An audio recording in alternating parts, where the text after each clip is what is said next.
Just for the record, Sharon just commanded the children to sit in the back, as if they're less than citizens. I would like you to sit in the back, so that citizens who are hard of hearing or have the need to stretch their legs out can sit toward the front of the room. That's all. I think you can speak up. You'll just have to speak up. That is what I've asked. Maybe get a PA system. A little speaker and a microphone.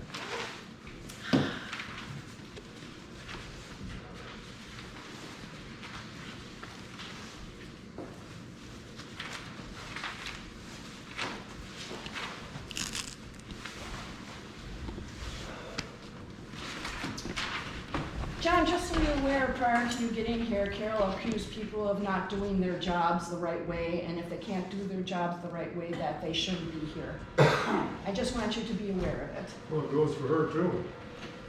So there's the election schedule. Speak for yourself.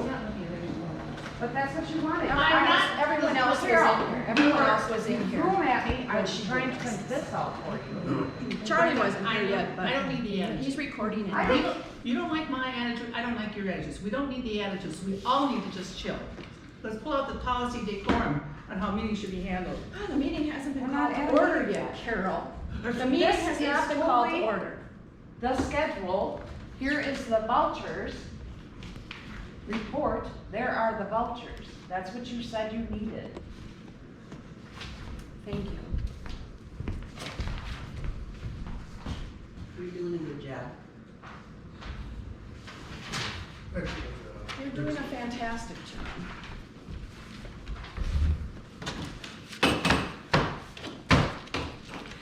People in the ditch don't do nothing.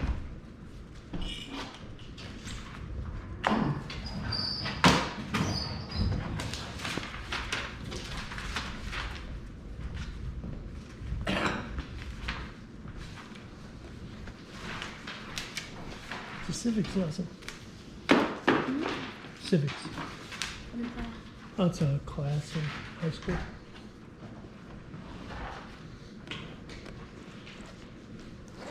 So I often ask the question, if we had a tornado, where's the safest place for people to go?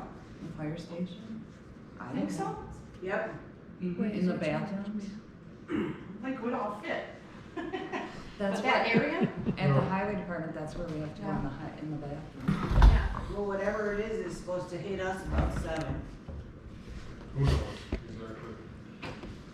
If there's a tornado, I'll go outside and jump in my car and drive perpendicular to. I'm not gonna hide out in a building You that. don't want to be in a car. I mean, No, but I mean, safest place if you to see be it in a coming this building. way, I'm going that way. That's actually. Might be better off in the ditch alongside the former firehouse building. Possibly. I know when, I was managing at Family Dollar, we'd have to go into the bathroom. Yeah. It was the only place. The Where did you go? building is probably still being. In the restrooms, I would say that would be the safest. there wasn't really any other inside room, Is there a chance of and even that was a stretch. Well, I know if it turns pitch black suddenly.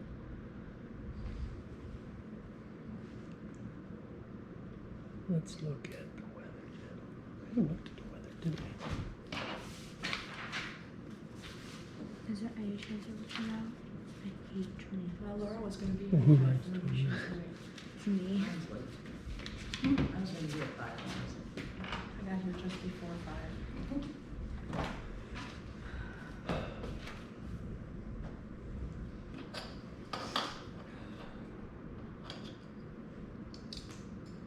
There it is. It's not too much red. Well, There's a little bit by us.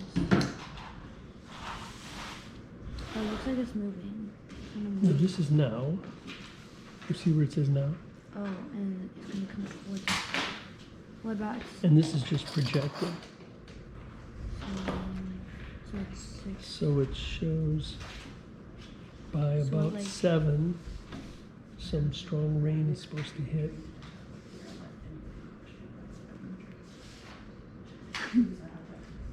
And then showers of guitars, wind advisory. Tuesday until 10. 20 to 30, gusts up to 45 miles an hour. Is that bad or good? It's not gonna blow the building down. Tree limbs could be blown down. Limbs. Power outages may result. About children's limbs. I wouldn't worry about it. Plus, it's a very thin band, so it won't last too long.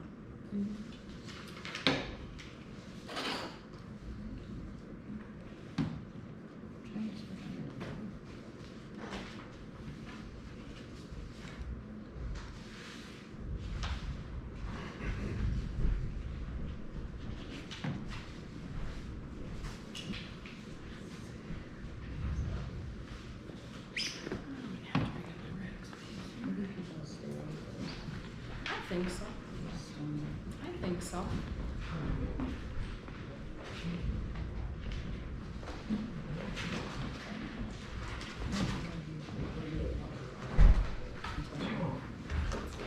You did it. So we're gonna have a problem.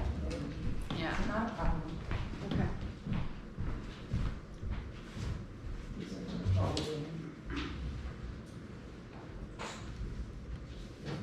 You will need to sign in at the door so we can verify your citizenship in order to have a vote today at the meeting.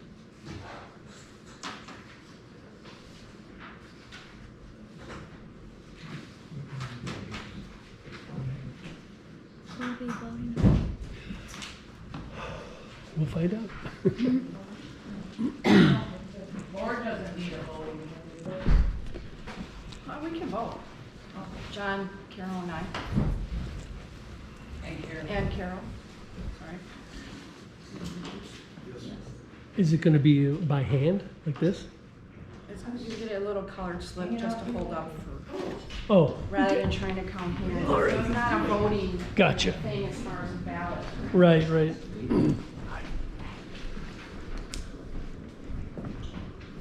Do they need to sign in if they're voting? What do you, it's up to you, I mean, you haven't checked off on that packet of information, right? No, I did not. No?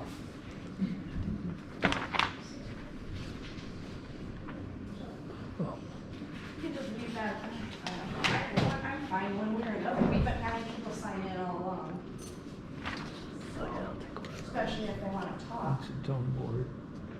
And this is a town board. So what are you doing, Simon? What are you doing?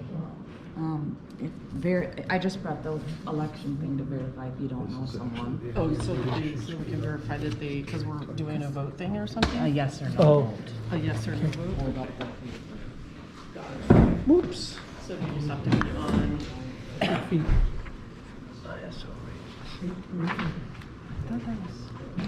Dang, I'm gonna need a glass. You need to sign in today? They do. I know that they vote here, so I know that they're in here. Yeah. Some people Yeah. I recognize.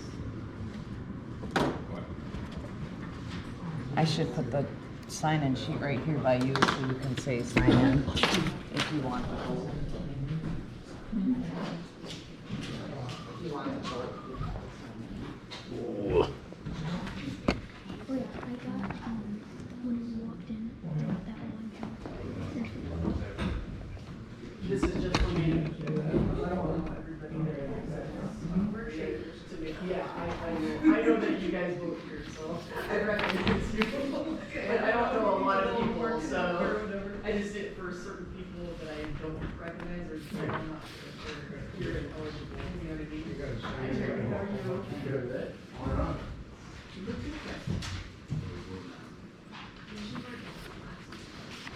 good. Financially total. Oh, no, I'm just humble for haters.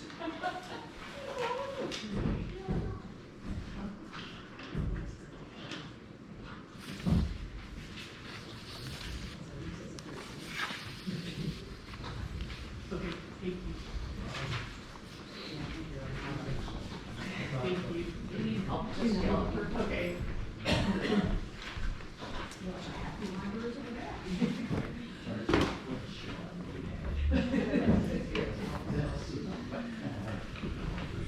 Yeah, just.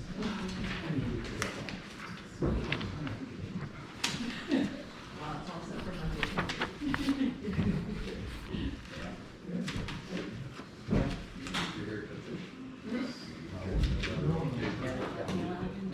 Yes, whichever one you want, if you want, she said, take it home and get it.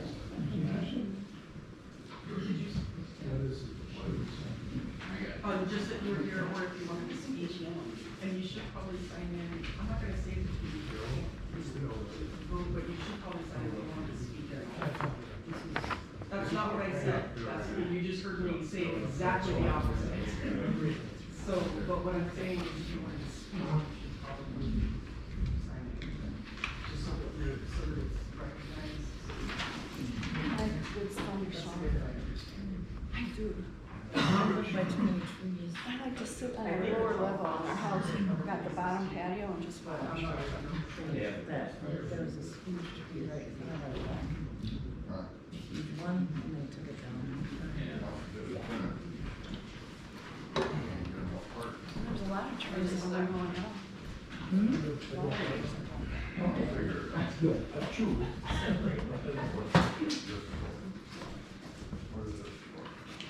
There's gonna be a boat later, so if you wanted to do that. Yeah.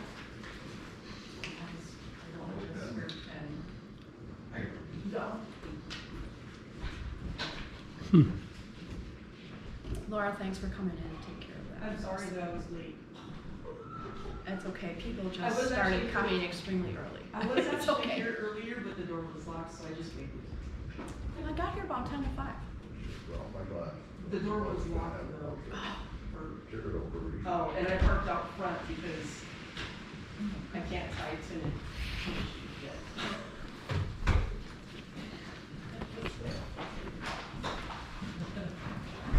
Hi. Please check in. Please check in.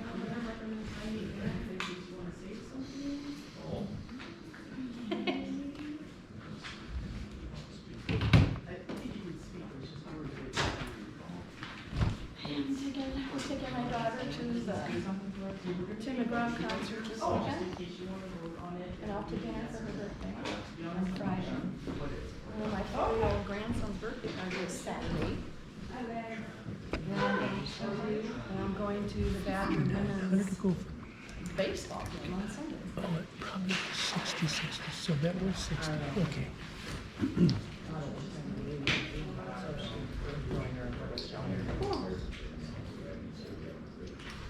Oh, okay. Thank you. Thank you for clarifying.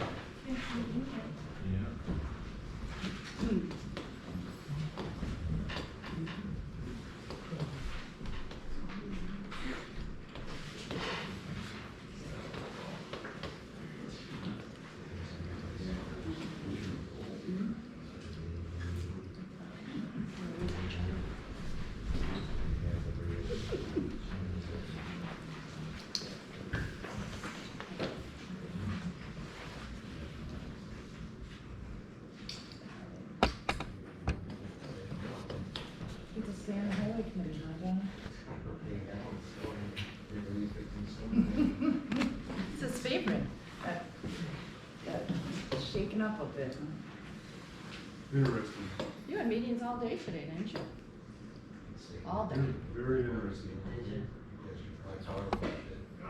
Is what it is. You never know. Morning. I said, I like it. I'm gonna recommend signing in in case you wanted to speak.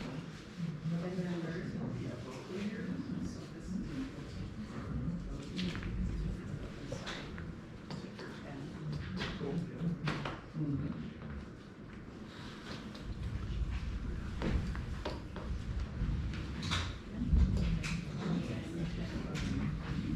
Now my allergies become nuts as well. I've been having to take my Claritin D, my allergies. And my eyes are like, each. See? It's because of the wind with everything that's going It just around. gets to the back of your eyes Yeah. and then down your throat. Twins going on their own. I was sitting 4 days and finally yesterday. And she cannot, right? I'm glad that you did this today.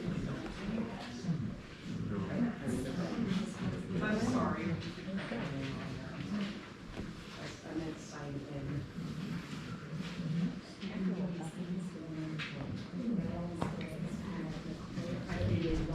Yes, that's why. And then, I don't know if you want, oh, that's kind of up to you.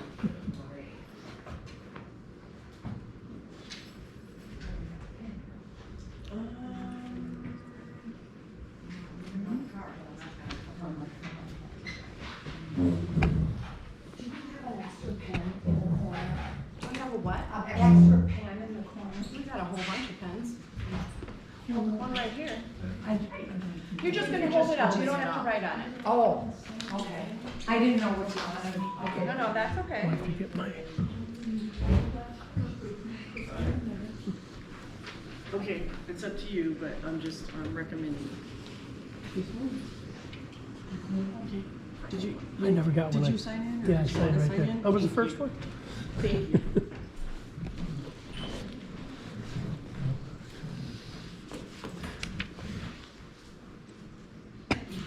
No, It's the yearly I'm sorry. meeting. See, it says annual.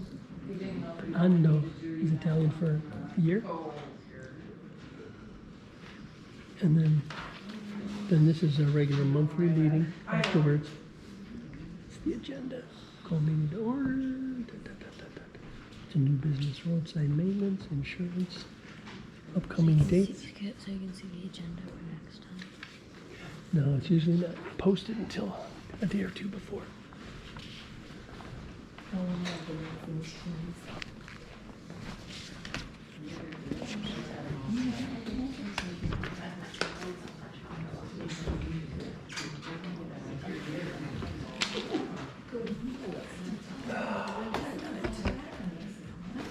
feel like I'm at an auction today. Too many. I feel like I'm at an auction. You know, when you have a big committee and you vote, it's easier for them to have like a colored thing rather than just say raise your hand. Right. Because you're, and part of checking everybody in is you know if they're Then you know eligible to. you only give these to the citizens. Very good. So, No and as long objection. as it's not valid, or you're casting a vote for a commissioner or something like Right. that. It's the easiest way. Too many going once, going twice, or sold. Huh? Too many going once, going twice, sold to many. Where'd you hear that? No. Just a movie.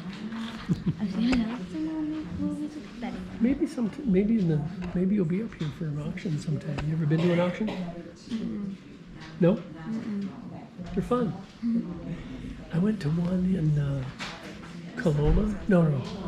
In Richmond, up by where we buy milk, a little farther north. A little farther north from where we buy milk. And it was mostly junk except for these two really beautiful old Eagle motorcycles, which is the kind that Tony drove. But they were big Eagle motorcycle signs, metal with porcelain on top. They were probably worth about $300 a piece. They were originals. They were actual real ones. But all the rest of the stuff there was just normal junk, old birdhouses and tools and stuff from farms. And after about a half an hour, I left.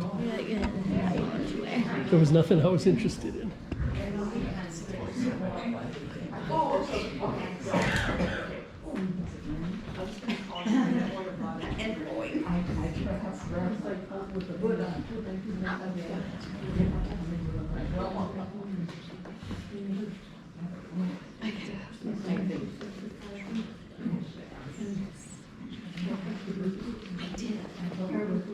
We have a lot of that was bought in the 1870s. It was, where Marlene lives. It was donated to the townships to trash it. By the former owners, Mrs. Castle. No, not Castleman. Yankee. Castleman's the people that owned our house.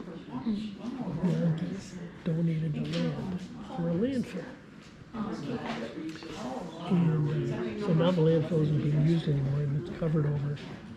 And it's supposed to be mowed, and trees aren't supposed to be allowed to grow in there. But Carol wants to sell it. But Carol says it's not, we shouldn't sell it because even if it's sold to another party, if for some reason they dig there or build a well there or something like that, and the gases escape, like poison gases and stuff from a landfill, this town would still be liable. Liable means you're the one responsible for any damages. So Carol has done the research, and so we don't want to sell it.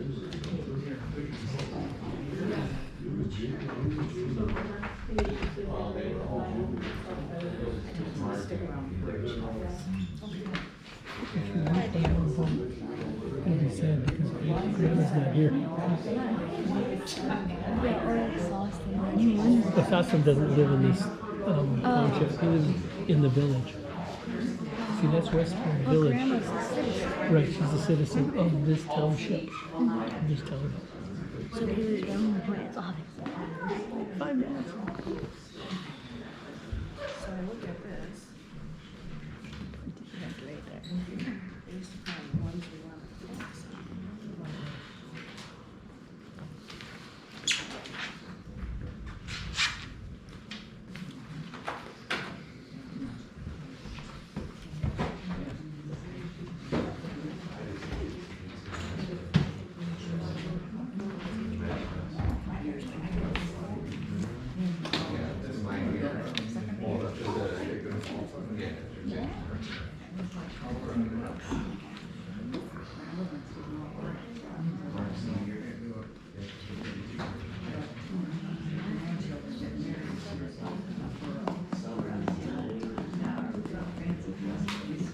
So Danielle is having a baby, huh? In the summer. And Tori and Jacob's. Yeah, and Faith. Yeah, Faith, 30 days or 3 days apart.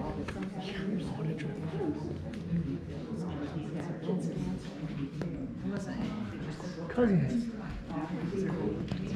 Uncles and named cousins. Jacob was born in here, but when Jacob was born, he was already an uncle. Oh yeah. We never had life without dreams. I know. You know why? Why? Because he was born after my granddaughter was born. Well, so was David. Casey? Yeah. And then they would pull skin grafts from radiant for years.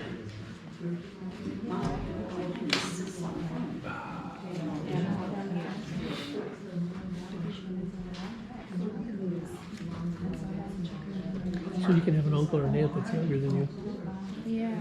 Yeah, these all were skin cases. Yeah, they're gonna be my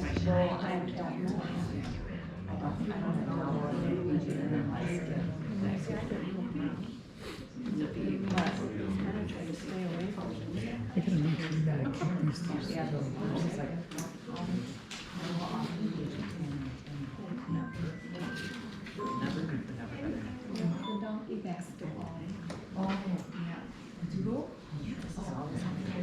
Hey, did I give you a selfie stick? Did I give you one of these? A monopod? When I give you a selfie stick that grabs? Huh? Oh yeah. Too bad you don't have it.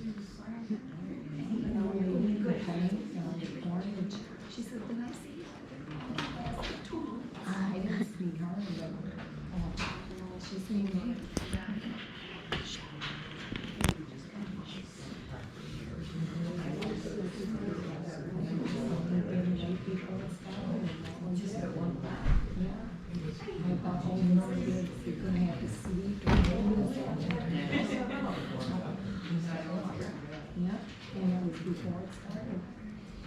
Yeah, this one is just walking in. I'm scared.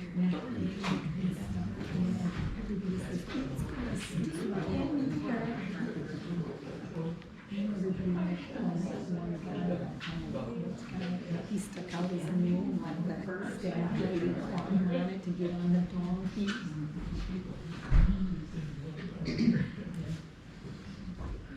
I know it's when it's this is just old lamb. And because of their being practical, that was something with the helmets, because they wore helmets.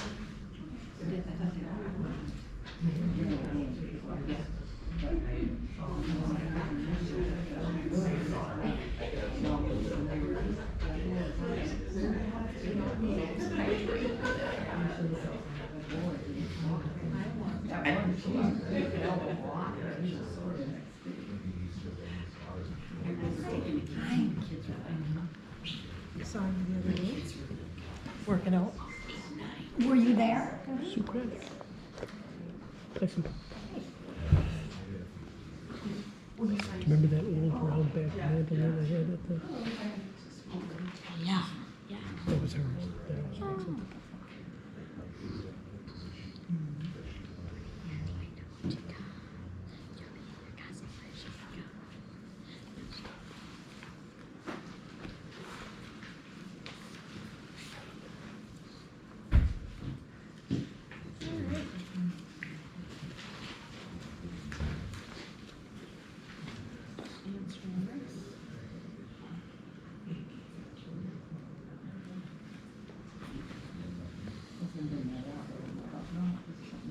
Okay, we'll call the annual meeting to order. Before we start with that, can I get clarification on the agenda itself?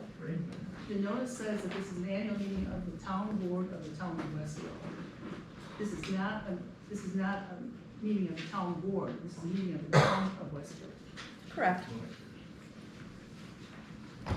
Please And stand for, if there are items missing on here, how do we put them on?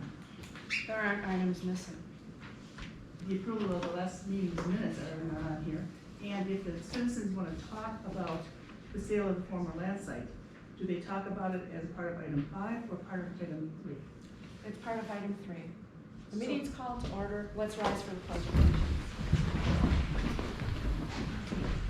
I pledge allegiance to the flag of the United States of America and to the republic for which it stands, one nation, under God, indivisible, with liberty and justice for all.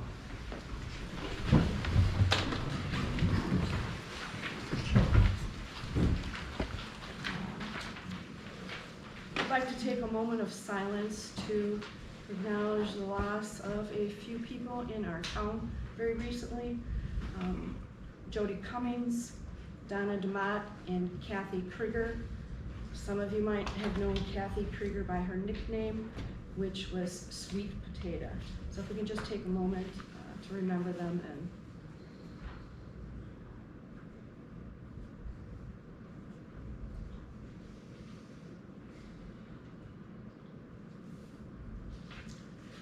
okay.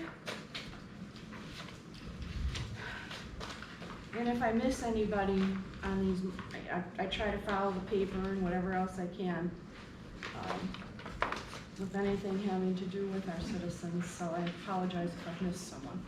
Is this supposed to be like in the last year or what time period? I've just done this since the first year. At the end of last year, we listed off and had moments of, last year we had moments of silence for several of the town citizens.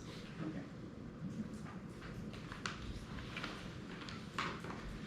All right.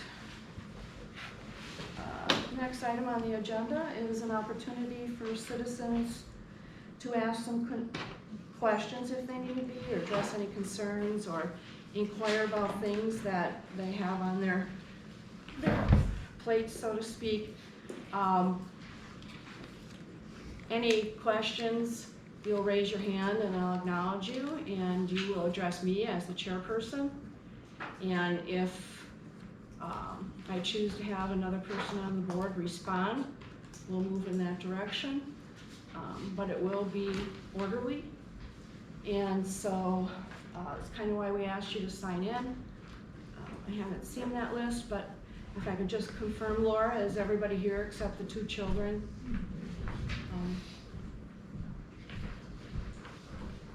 Full-time residents of the town? Well, there's a couple people who want to sign in. Did you know who they were? I don't know the names, but, and then I don't know who was here before I got. Everybody signed it Okay. before you. I think we're okay. Okay. I have, so I can take some notes here. All right, is there anybody who would like to address the board? Brian Martin? My name is Brian Martin. I just have a question for the board. There was an audit on the fire department, and I believe it was handed over to law enforcement. Are there any updates regarding that at all?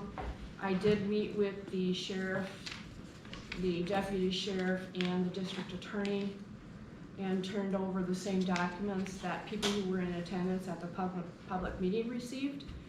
And then I was contacted shortly thereafter. The Department of Justice has taken on the matter. They believe there's significant cause for an investigation, so they currently have the Division of Criminal Investigations working on the matter. Most of it is confidential at this point. I haven't received any other updates, but I do think it's important to note that they have decided to move forward with an investigation. Any other questions? Name sales is Susan Kravick. Are you going to, at a later date, talk about the real estate? The real estate is on the agenda for the regular So meeting, we get so that yes, Okay. yes, absolutely. Anyone else? Tony? Tony? Yeah, Tony Scuda. One of my questions is actually directed to one of the town board members, Carol. Information I pulled up off of the website about, my real question is, why are you on the board? For the 11 months that you've been on the board, you voted 8 times not to pay town bills. The motions of 50 of them, 27 of them you voted yes. Or actually you voted no 27 times. Or you abstained the votes. In the minutes, 25 times you voted no. And we had a large substantial amount for lawyer cost. Just your part of it was over $10,345. So what's your answer to those costs? And why do you vote so much no to everything? I don't think it's necessary for you to respond to that at all, because what this sounds like is you're trying to do a take Carol down. And I'm not gonna respond to that. My other one is, can I make a motion? I'd like to have a motion put in that we actually, for the cost of $10,345.80 towards lawyer costs, I'd like to have her pay that instead of us town members paying it out of our taxes and stuff. Is that it? Can I do that? No. Actually, I think anybody can make a motion if it's seconded on and voted. I definitely would have to check further in to even see if that was an option, if we could legally do that. Yes, we've had a lot of expenses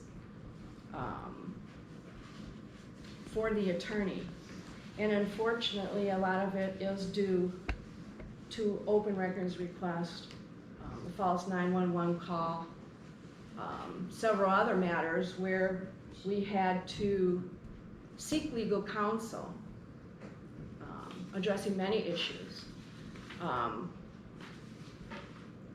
We can make a motion for it if it's seconded and then voted on. There could be discussion. And of course, I'd have to dig a little deeper. I haven't delved into that real deep, but I do know that the expenses are high. Cause I think it could be spent a lot better than on lawyer costs for the township itself. I'd like to get all the Help pay for roads lawyers' and costs stuff. down, but unfortunately, we're dealing with a lot of issues to protect board members here. So there is a motion on the floor to, how about if we say to investigate, require, that Supervisor Golish reimburse the town the amount of what is it? It's $10,345.80 is what it totals up to be. That's ridiculous. I'll entertain a second. It's all on the website. Where's the documentation? Just bring that forward. Excuse me, Gary, Gary, you do not have the You can go off floor. the website and find it yourself. It's all on there. What's that? All the minutes are on there and everything. We have a motion on the floor. Do we have a second? Second, Name? David Nelson. David Nelson. All right, it's open for discussion. If you have something to say, please raise your hand. I'd like to know how you come up with $10,345 for the lawyer fee that's on the website, because it's not on the website. Carol, you don't have the floor? You do not have the floor right now. You're a So, member of do the we board. get- Okay. We have a second. Is there any other discussion? Who's supposed to discuss it? Ms. Kravitz? If we go down this road, is that going to then roll in to apply to anything in the future or in the past? Equally against anybody? I think the motion is You know. to investigate it. Yeah, I'm just saying That's that. all it is at Yeah, this I mean, point so, in I mean, time. you do, I mean, just, kind of, it has to apply across the board then equally. Any other comments? Okay, everybody has a purple slip. That's what this is for, is for voting. If you are in favor of this motion, please raise your purple slip. Can we count? 5, 6, 7, 8, 9, 10, 11, 12, 13. If you are, can you record that number? Yep. If you are against, please raise your purple slip. 1, 2, 3, 4, 5, 6, 7, 8, 9, 10.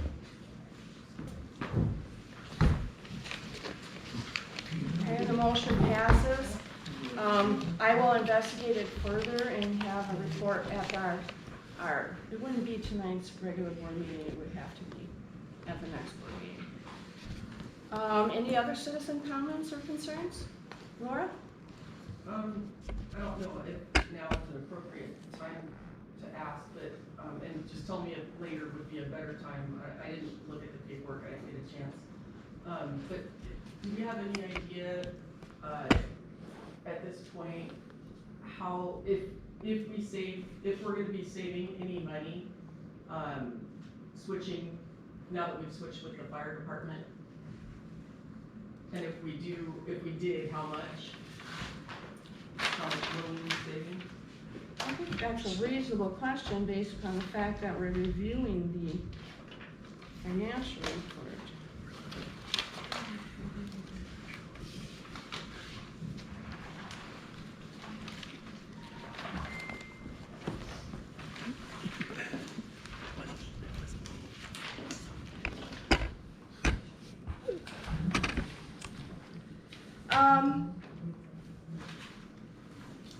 I did actually bring this information in because I anticipated questions on the annual report, and possibly on the fire department. I did an average from 2018 through 2024 on the tax levy of $25,000 each year, and then monies that exceeded the tax levy. I looked at the fire department operating budget every year, and then when it was exceeded, I calculated in the cost savings for insurance. The average expense per year for fire protection services and the budget, things that tie into it that I just mentioned, is $47,410.09 per year. I did not include or really even look at costs for TV, internet, cable, heating, building repairs, the generator billing costs, and other expenses that the town covered over that period of time. And I think it's important to note that the costs are zero for 2024 going forward, because now all of the fire protection services costs are covered through shared revenue. Citizens aren't paying $25,000, and the board is not allocating additional funds. So from 2018 to 23, the total cost was actually $284,460.52. So I gave you an average of $47,410.09 per year. I think it's important to note that the citizens have been saved close to $50,000 a year by making this change. And I think that's huge for our citizens. Thanks for asking that question. Appreciate it. Anybody else with any other questions? Can you give us Yes, a sir. copy of what you just rattled off? Well, these are my notes, so. Okay, so in other words, I can't see what you prepared. Well, it's all in the financial reports that everybody's been provided all along, and you've gotten copies of those for years, so. You would look at the same thing that I looked at. I didn't have anything special compared to what you have. I have a question. Are those the same numbers that when we have the other meetings regarding the fire department, we went to the village and that? I don't remember those numbers being the same. These are the numbers that came from the annual reports each year. That's what I looked at. But I'm just when I asked, what is the cost savings back then? I thought that was not the numbers. We never said it was gonna be zero going forward. For 2024 forward, it's zero, because shared revenue covers the full cost. And our contract with the Village of Westfield for the Westfield Fire Department includes payment of insurance, payment of equipment, repairs, everything. I mean, I'm glad that it's. It's everything, it's I just everything. had heard that at those meetings. Well, that it was zero. I hadn't really looked at it, but for 2024 and then going forward, it is zero. Madam Chair, Yes. I don't think we had shared revenue. We did not. The state did not provide shared revenue to us yet. Well, we got shared revenue every year, okay? But not that increase. Like last year, I think it was a total of $8,000 some dollars. But with the new act, 12 put in 2023, shared revenue was recalculated. And so a lot of people who lobbied for this work with the Wisconsin Towns Association. And we paid 25 cents a citizen for them to get out and lobby for towns. That's all that they do. And this was a big issue that went through the legislation. So for the next couple years at least, we know the shared revenue is going to be significant and there will not be any costs. And shared revenue, just FYI, shared revenue, the budget from 2021 through 2023 was around $9,000 every year, the shared revenue for those years. In 2024, it took a jump from 8,000 to 53,000, so that was a huge jump. You can only use it for certain things, so we don't qualify. We don't have a police department, we don't have a health department, we don't have certain things in the town. The two places we can use shared revenue were for fire protection services, your fire department, and transportation. Those are the only two categories that we fell under that we could use shared revenue for. So as long as that stays in place, I mean, there are no additional costs to the citizens. So I think that's huge, and certainly I wouldn't have had all the numbers, and I didn't know shared revenue. We didn't have anything concrete at the time we discussed transferring fire protection services, but we knew it was coming. I think you need to recognize what she's talking about is the savings is in tax levy, not in just overall income, because shared revenue is coming from the state, so when you pay income taxes, you're paying in taxes to the state, so you are paying those taxes and somehow then distribute to us, so it's. Every still a benefit you taxpayer get dollar. through the state, It's all paid for. it's all paid for with tax Tax dollars dollars. from everybody in the state. But in this instance, you know, our increase in shared revenue was dramatic and is allowing us to really pass on the savings. Any other questions? I can't see. Mabel, Yankee. You said at the last meeting that the Westfield Fire Department, sorry for my voice, the Westfield Fire Department was a 9 in rating, and you said that that was so substantial, but we should get a hold of our insurance agent. 9 rating is the worst you can get. They have a 9 rating. This fire department here never had a rating at all. Fire. Westfield Fire Department Really? has a 9 rating, and right now, I mentioned last time at the meeting that they were going through the process of being reevaluated for a move up the ladder for an ISO rating, and that already is in process. Well, the way the internet reads is they got a 9 rating again. Now, it takes 4 months. It hasn't been changed. It's gonna be a few months before we get an update, before the Westfield Fire Department gets an update as to what the new ISO rating will be. I printed out that information sheet based upon questions that were asked at the last meeting.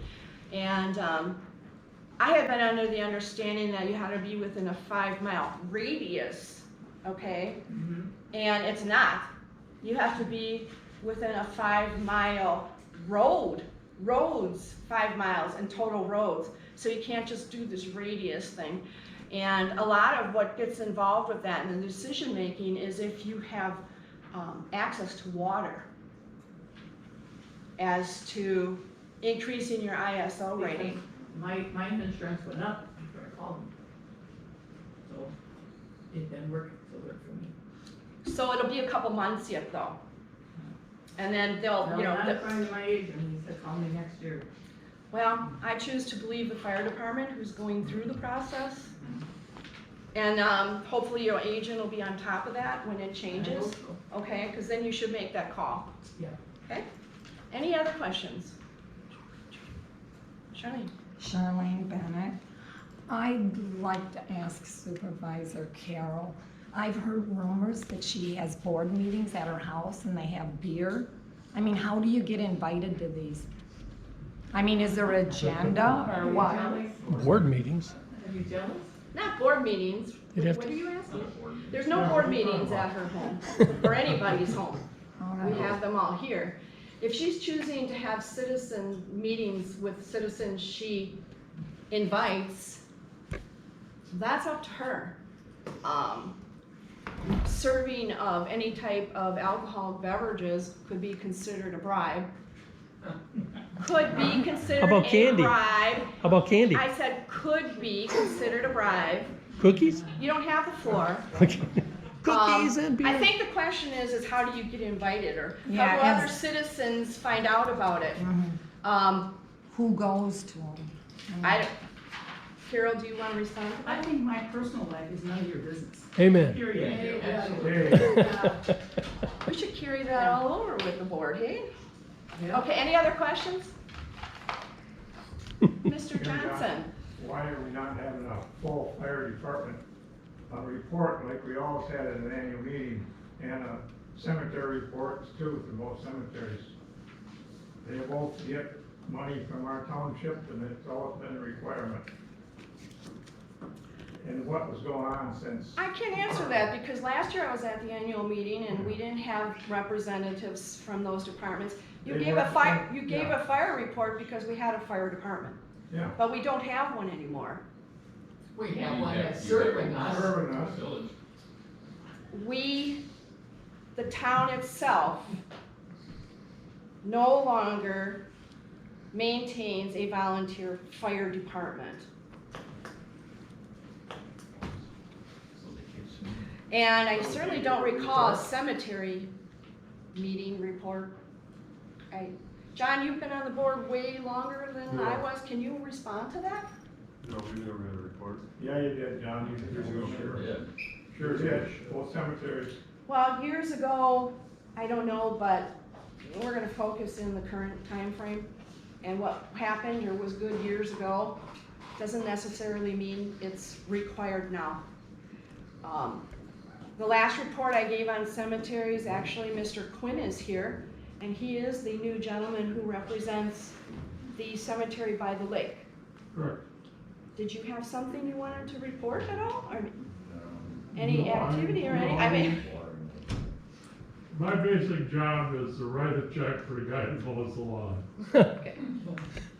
I'm high up on the ladder, but I'm the top boss, receive money from the town. Do you have the records for that I cemetery? have as many From records Severson? as was turned over to me, yes. He's new. There, we have a fund that, what do you call it, was, supposedly to take care of the cemetery forever. It was started back in 1980 or so. And the people that set that up had no idea that they were gonna be paying more for one lawn mowing than they paid for lawn mowing for 2 years at that time. So it's gonna run out of money in 10 years, and then whoever takes over from me, because I'm not sure I'll make it another 10 years, gonna have to deal with it. Well, if it runs out of money, what options are there? Pardon? If it runs out of money, what options are there to, There is no option Maintain a property. other than somebody to take care of it. Basically the township, otherwise it's just an eyesore. Is that the way it is at Hamilton's? Oops, I'm sorry. You can, I mean, Mr. Quinn's probably Isn't at that this the point way the it most is? knowledgeable. All I can tell you is that we donate to the 2 cemeteries each year, and I can confirm that they cash their checks last month, Who so. takes care of the Hampton Cemetery? Curious. Is that Fulmer? John Fulmer. John? John Fulmer. which cemetery is that? And his wife is treasurer.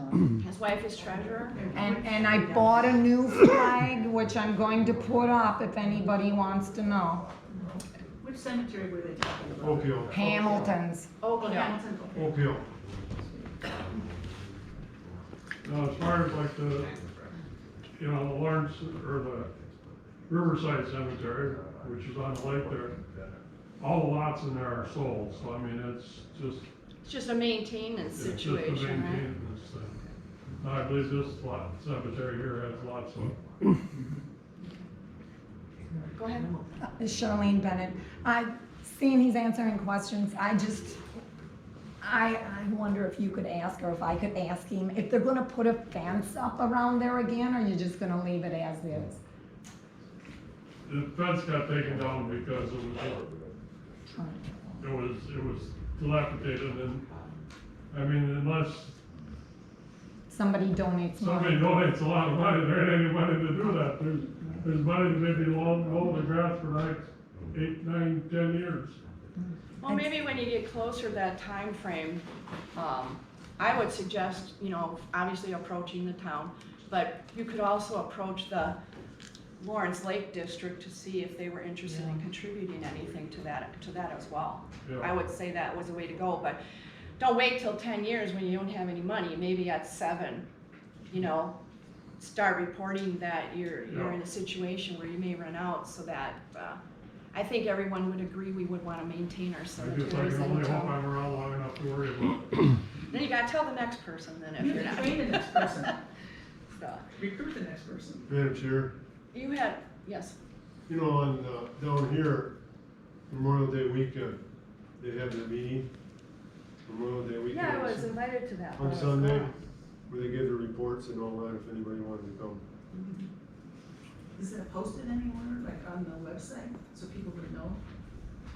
I don't know if they have a website, it's either, It's a lake it could be, association. it could be, What, the Hamilton? It's a lake No? association. No, the Lake Association doesn't Oh, I have. thought that's what he was talking about. No, he was talking about how they handle Oak Hill. Oh, They okay. have a meeting where you can go there and attend. I think he usually puts it in the paper. It might, be on the agenda box at the cemetery too, I'm not sure. Okay. Well, it's probably something we could add if we find out for this year to the calendar that's on the town's website, if anyone was interested. Sir, you had your. till the next issue come up. No, actually, if you're talking, the only time you get to talk is during this comments period. You don't get to talk down here. Oh, I'm new at this game. That's okay, raise your hand, that's, Well, I'm curious. Name. Mike Stammen. I'm curious, I had an incident here about a week ago. According to the landfill road, there was somebody walking around doing something with a dog out there, and I thought it was my neighbor, and he said it was the only other person would be you, because you walk your dog. Were you on the landfill road? No, we don't go up that way. We're too old. They were poking around and No. trying to find the old fence. I watched them off my No. living room window. We just go around here, we don't go up that way. All right, so I got some. the only thing I heard about that area was the fight last week.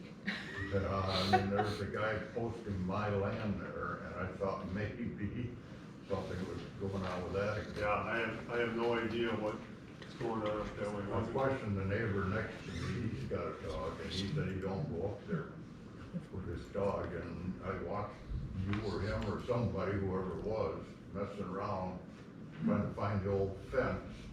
And I thought maybe it might be you or him, or maybe the landowner there. No. He's already posted my land, and put the poster, I just picked the stick up, stuck it around facing the other way, so. No, it wasn't me, I don't go. All right. Are you, anything else? No? Okay. Can I address something about, yes, Charles Charpentier. Can I address something about the election a couple weeks ago?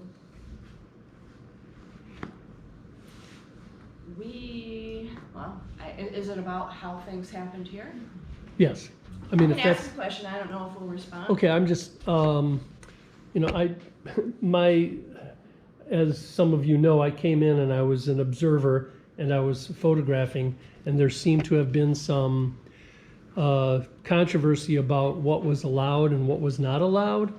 And it wasn't my intention to, cause any kind of ruckus. But what I noticed when I spoke with the attorney at the Elections Commission that day, and he told me there was no law against or rules against filming, that there are 2 pamphlets available on their website that have opposite information. The one from March of 2022 says you can't use cameras or videography, and the one from August of 2022 says you can, and that you don't have to sign in. And so I was hoping to recruit maybe some of the election officials from here and from town, and even the county clerk, and also some people that were training up in Watoma in December, because we maybe need to contact the election commission and confront them and say, hey, you're giving out wrong information. And that's what really causes the tension there, because of them. My knowledge of this is that the current one, the most recent one, allows anybody to come in as an observer, okay? And film. No, No, it that's- says that you can, you're either an observer or you're media. If you're an observer, There's you no can difference. watch. Yes, there is. No. If you're in filming, Yeah. then you have to indicate what media group you're filming on. Now, I'm Okay. not gonna get in an argument I with you, understand. but I believe the county is already taking that up with the Wisconsin Election Commission for a formal response, and I think we'll leave it at that. Yeah, Okay. they go back and forth. Yeah, and I just wanted to address you guys, The because election I mean, commission say one way or another. they should be very clear, because there shouldn't be that, tension between you and me, or her or me, whatever. So I might contact them myself too with a I letter. guess what you wanna, do on your own is Yeah. fine. But it is a little wishy-washy. I think a lot of people who actually look into Wisconsin election stuff, commission stuff, can't find that out, so. Yeah. But we're aware that, There's there's already actually- an inquiry with the Wisconsin Election Commission, based upon you attending various polling locations. Did you That's say all I me? know. Did you say me? I only went to 2. I'm just saying. Just for your information, when I was in town, I was asked for my media credentials. There's no such thing as media credentials. It's covered under the First Amendment, and there is no such thing as credentials to go to church, or for free speech, or to petition the government for a redress of grievances, or to peacefully assemble. I'm not gonna debate it, but you're. No, I'm not probably debating. I'm accurate. just- I don't know I'm that just saying it's there's no such- appropriate that we continue that discussion There's here. no such thing as media credentials. Yeah, Charlene. I want to make a comment. If anybody here has got wreaths or something at the cemetery, there is on the agenda board that John Fulmer likes it taken down because pretty soon it'll be time to mow. And there's a lot of Christmas stuff left yet that needs to be removed. Thank you for sharing that. Anything else, anyone?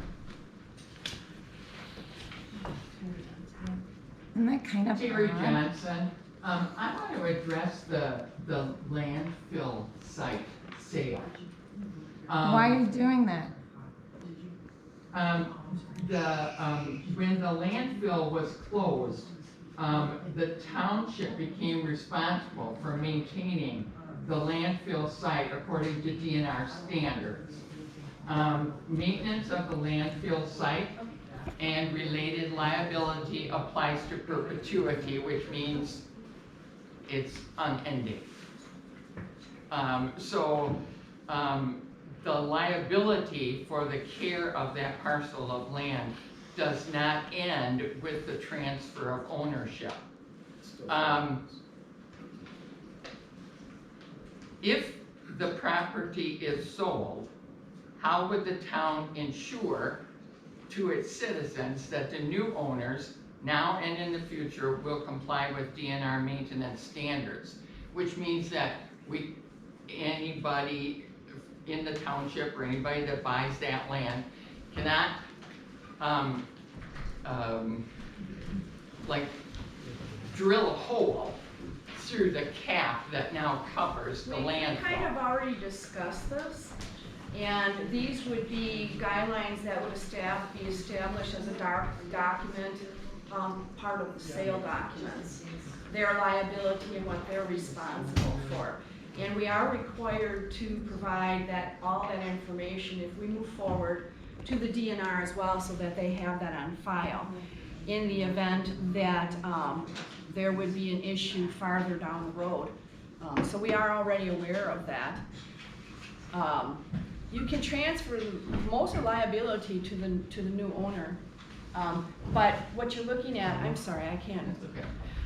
With the landfill situation, the fact that it was a former landfill, if there'd be any serious seepage or something like that, it can be brought to our attention. The terms of the sale would include the fact that you can't build. You can't do anything to the actual surface of the landfill or where it drops down on the sides around the landfill. There is no building, nothing. And if it is sold, the new owner is responsible for keeping all bushes, they have to keep that area maintained, the same as what the town has had to do.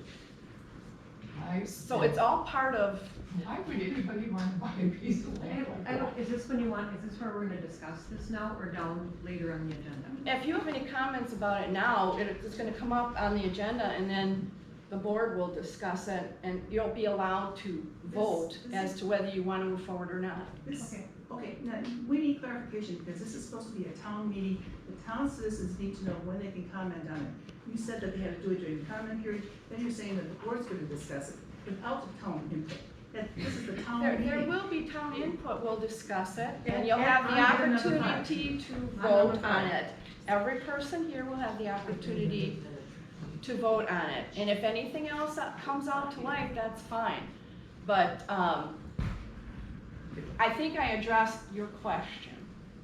There are, but I know that there's. Carol, please. Jerry? Terry, What? are your questions all, Terry, are your questions all answered? Pardon me? Are your questions all answered? Okay, I'm sorry. Okay. I don't Charlie? know that I exactly agree, but I guess if that's what you think's gonna, otherwise the liability is gonna come back. The town attorney has, as we said, we would turn it over to the town attorney, he's researched all of this. And I will mention some of the things as we get to the point where we're gonna discuss it at the board level. And, you know, if there's something serious or whatever, you can ask, I'm fine with it. Charlie? I was just gonna add to that, so you're saying that if someone buys that place and drills a hole in it anyway, or lets trees grow up in it, the town will not be liable, is that what you're saying? No, the DNR will come in.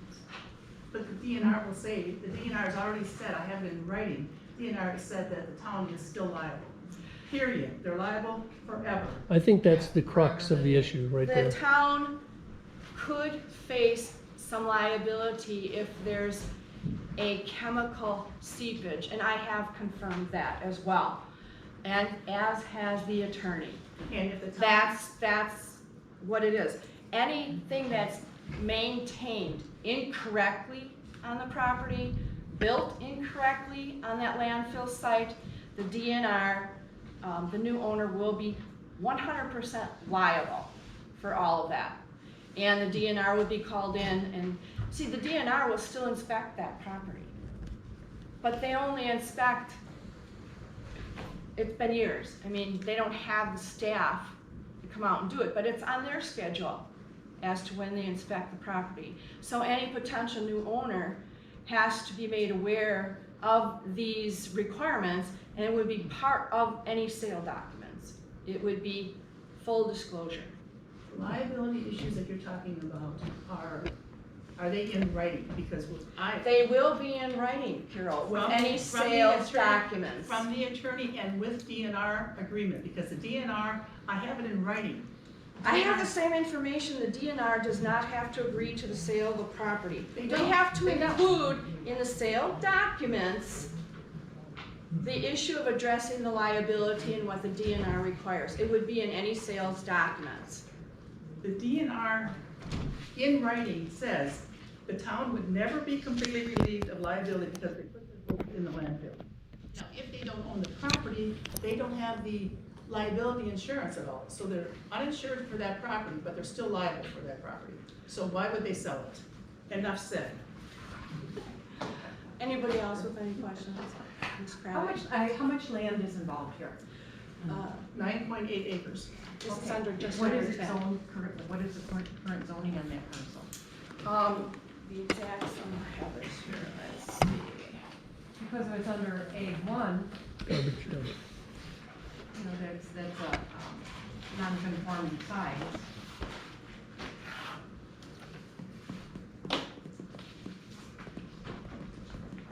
And then what is the access to it? What is the access? Is there, it's not, does it directly front Blacktop? It's Firehouse, it has a fire number assigned to it. No, but. Off of Ember Avenue, and that's the access. Right, but is there deeded access to it? Is there an access that's described with the deed that goes with that parcel of land? No. Okay, so then how do they get to it? It doesn't matter if it has a fire number, and if there's an old trail there. Can I answer that? Yes. I don't want two lots. I have a landfill road that exists. You have to go beyond that because township does not own the landfill road that exists. I own it. Okay. The 50-foot strip on the other side of that runs from Ember all the way to the landfill.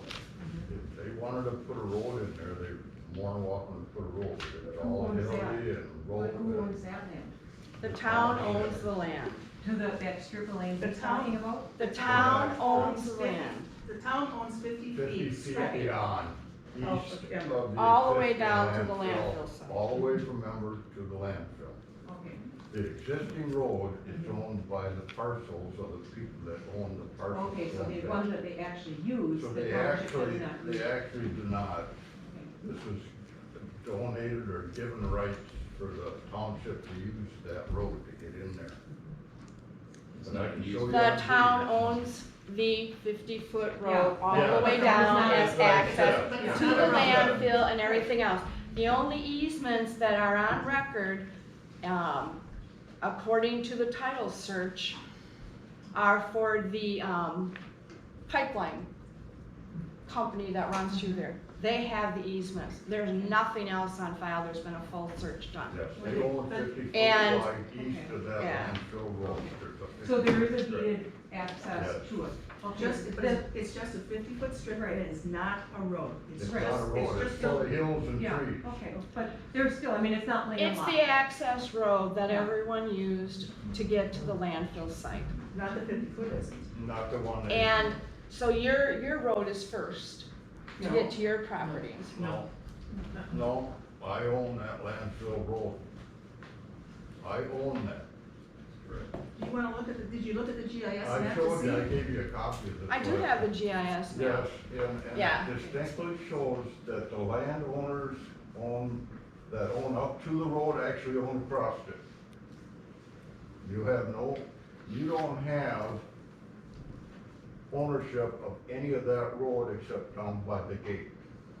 That, the road through gate all the way No, down. not all the way down. Yeah, you sat down with John Blader, didn't you, an hour of open book session to discuss I did that not. property? I Yes, sure you did. did. You You sure sure did. did. He reported it to us, Carol. I did not sit down with him for an hour. Yes, That's you did. exactly what he Yes, you reported. did. Okay, let's move on. Those are good questions, okay? But I'm just saying that, so then you're saying that it's not it's not landlocked, because there is, whether it's the road he's saying that everybody used to get the landfill is not the one, is that 50-foot one? If the road is blocked, if the owner, the neighborhood says, we're not gonna let people go on that road anymore, then the person that owns the property does not have any access to take their equipment back to mow. Okay, we're gonna move on. We're going to move on. Are you signed in, Mr. Yes, Randall? I am. Okay. Why are we selling this? What is the 50? What is the advantage for the township of selling it? The town was approached Okay, by but- private parties to sell the property, Okay. okay? The advantage of it is that we are no longer required to maintain it, and we can produce additional income to the town for an unused piece of property. My question was If somebody wants to buy this building here, just because they say they wanna buy it, you're gonna. That's not the point, that's not the point, Mr. Vanderbilt. Well, it The seems point like you is just we wanna were sell it. approached.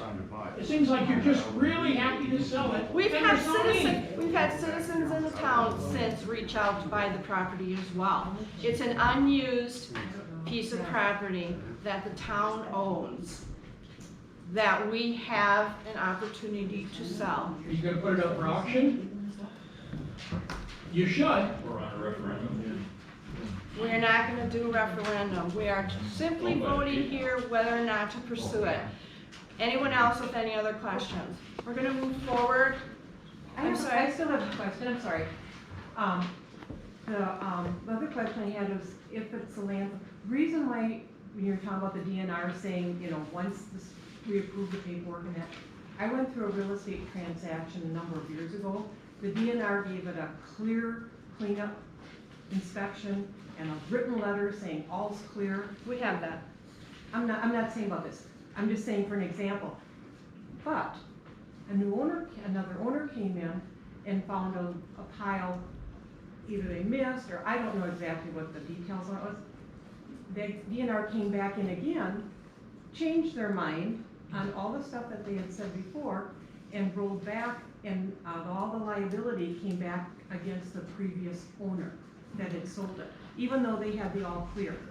I don't know the details of I'm that. just saying the liability issue to us in the township, we have to be real careful with if it gets sold.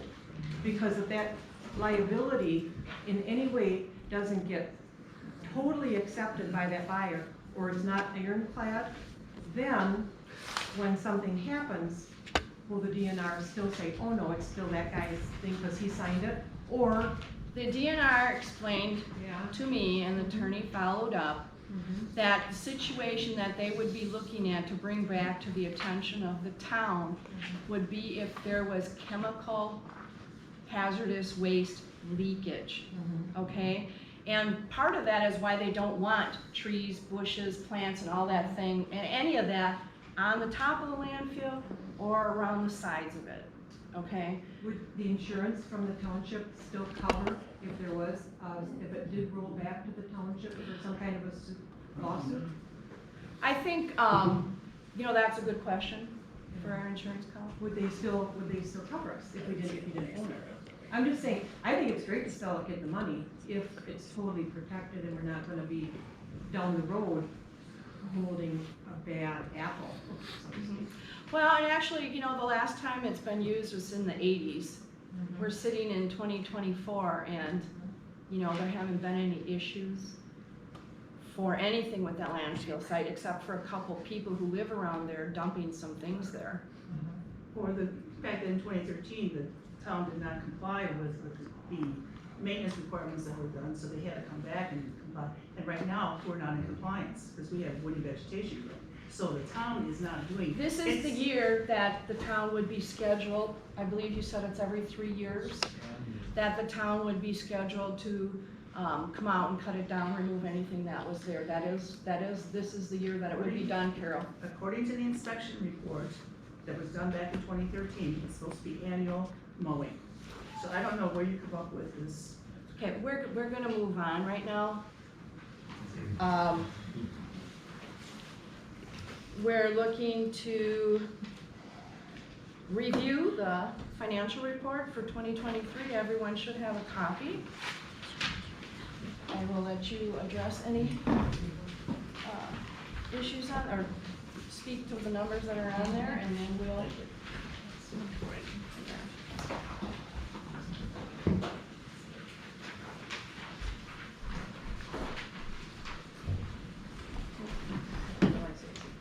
Anybody else?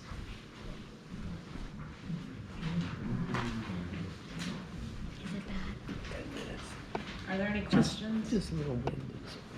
Who prepared this report and who reviewed it? This is the same report that was given to you in February, I believe. Okay, so who prepared it and who reviewed it? Well, the You're town, reviewing it right the now. town clerk prepares it and we all review it. I'm talking about this report. Who prepared it? And That's who? not, that's this report right here that she's holding up. Well, no, I printed my copy and I'm writing on it. This is the report that you should be looking at. I hope everybody has that one. Right, it's the one that was handed out over there, but I Yes. printed mine off at Oh, home. it just didn't look good. I printed mine off at home and I wrote on it. So you have last year's annual report is what you printed off at home, or you printed it from the one that I emailed you? I emailed you one, or you emailed? Okay. Somebody emailed me a report and I thought it was Brenda that emailed a report. Well, I got it the same way, so. Okay, so that's the report I'm looking at. I want to know who prepared it and who reviewed it for accuracy. Between me, Carol, and Sharon, it has been reviewed for accuracy because the numbers have not changed since the one we gave you in February. But I'm not sure what you gave me in What's your question? We just said who reviewed it. What's your?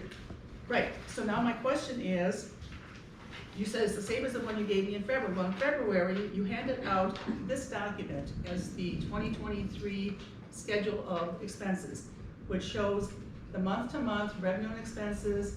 It has the December year-to-date numbers on it. You're saying it's the same as that report?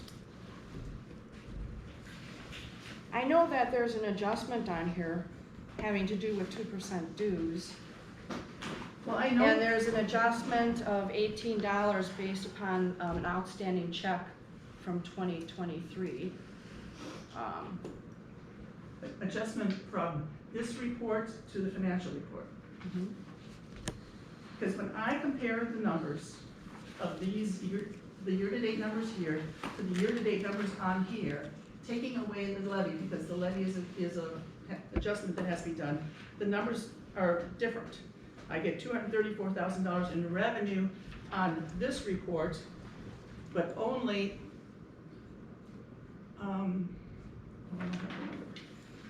a different number for, if I make the adjustment on here. So the numbers don't jive.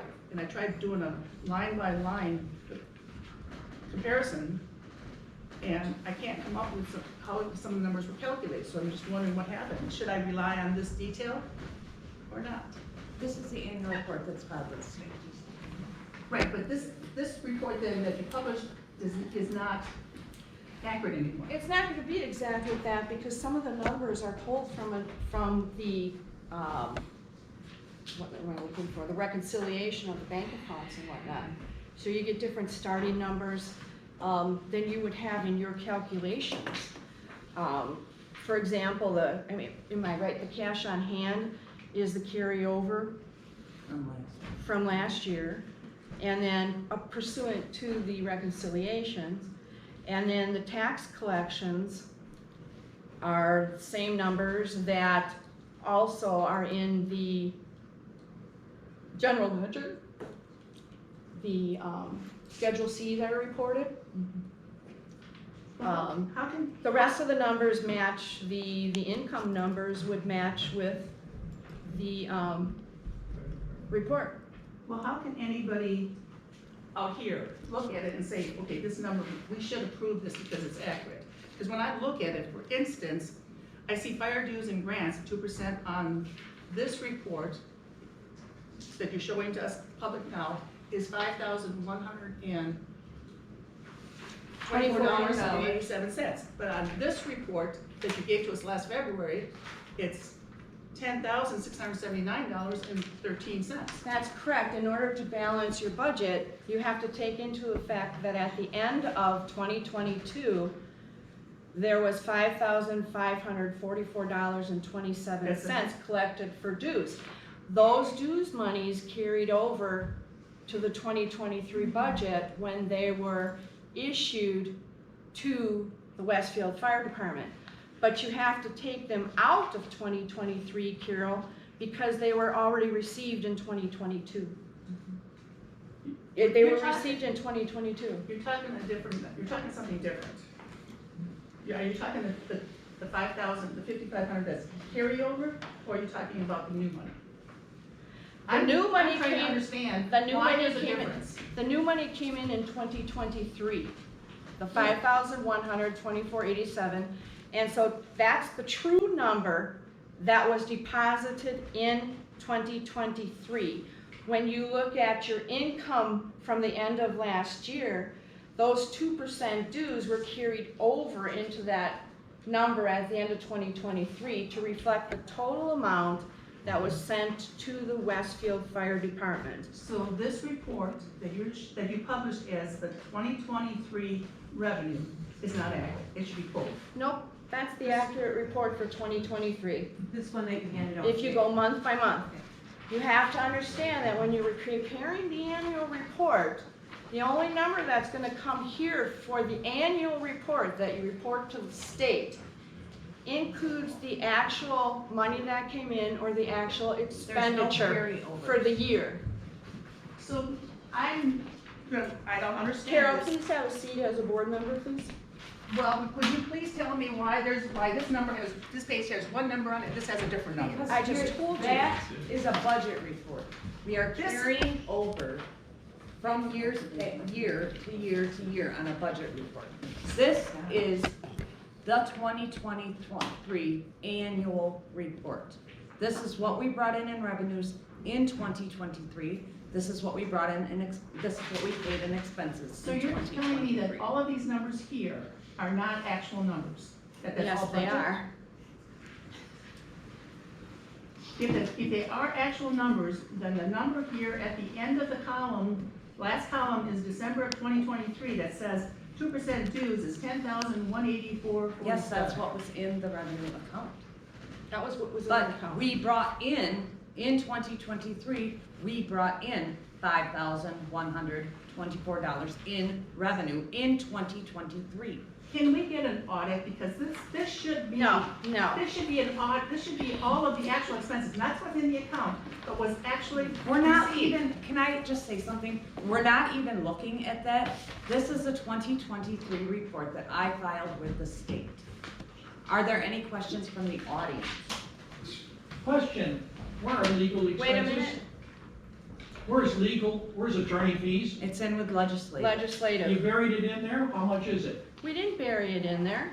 It's on every monthly budget report that you get to review, shows the actual amount for legal expenses, Mr. Vanderbilt. This is based on. It's up $35,000 from the It's prior year. on the website every single month. You can download the budget report every single month and see the activity in each and every account. When you file an annual report with the state of Wisconsin, you file based upon the categories that they require. They don't break out legislative at the annual report level by what you paid for the website, what you paid for the supervisors to be paid, what you paid for attorney's fees. They require one figure for everything that falls under the category of legislative. So why was it up $35,000 from the previous year? I think we just had that discussion a little while ago. Yeah, I don't know if you were here or not. We had quite a discussion on it. It might have been before he was here.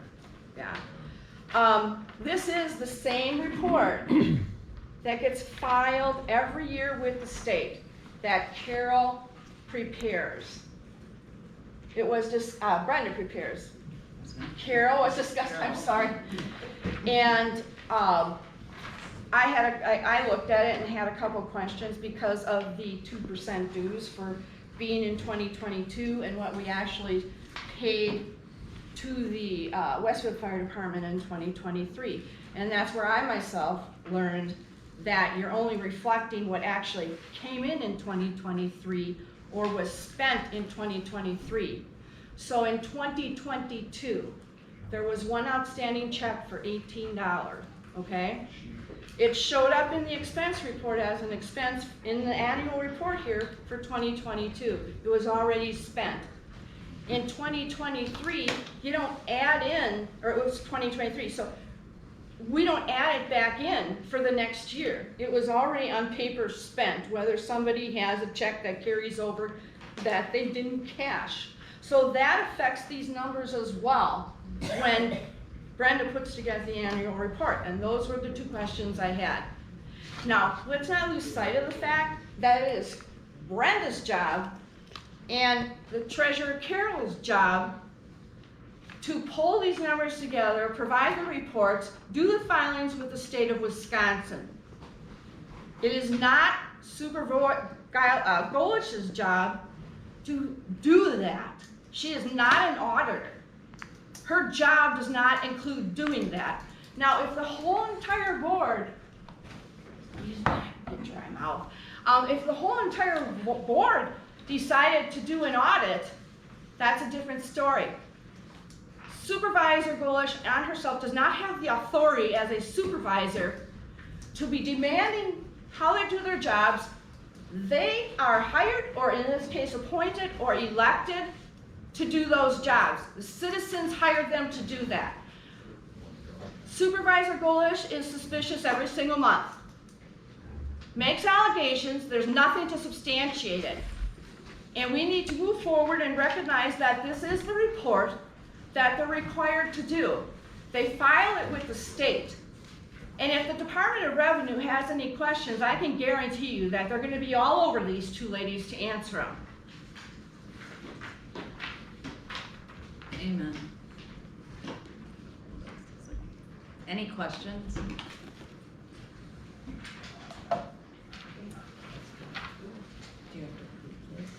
Yes, so we have to entertain a motion to approve the annual financial report as presented.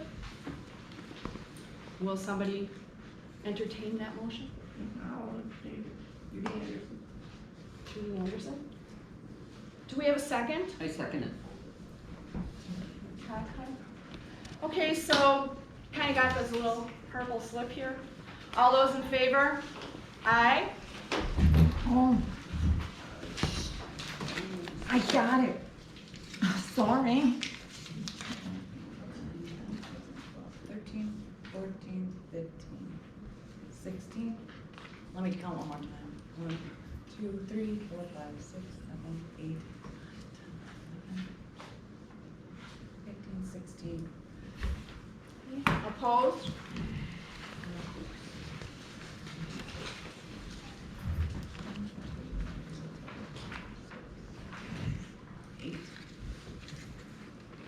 Motion passes by a majority vote.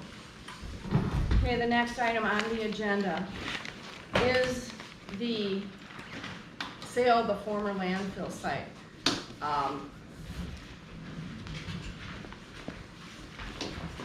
gonna repeat again, we were approached by two gentlemen who are interested in buying the former landfill site. All of the DNR requirements and limitations have already been shared with them. The attorney worked on reviewing all the documents we could get our hands on. We also had a title report prepared by Marquette County Title, Inc. The deed restrictions, if any, the right-of-way agreement, the easement that is really just for the pipeline. We have all of those documents. There is nothing holding back the town from selling that property. And, let's see if I can grab it.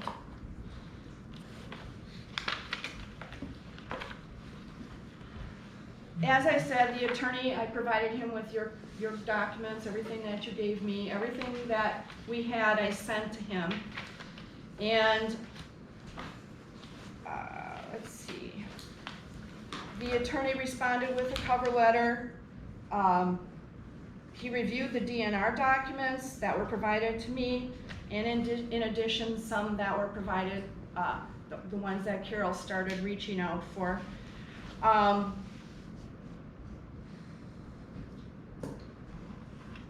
The recommendation is that the revised deed would identify that there is a landfill on the property and a copy should be provided to the department so we can include it with our records for the landfill. That's a statement that the DNR made, both to Carol and myself. The quitclaim deed executed to transfer the land should explicitly note that the land is a former landfill, that would further protect the town against any potential claims made by the purchaser of the property. The attorney also recommended that the potential buyer be provided with the recent inspection reports that were sent by the DNR. And again, this would be to ensure that any potential claims the buyer could have would be reduced if they had knowledge of the condition of the property prior to the purchase of the property as is. And he prepared a draft purchase and sale agreement.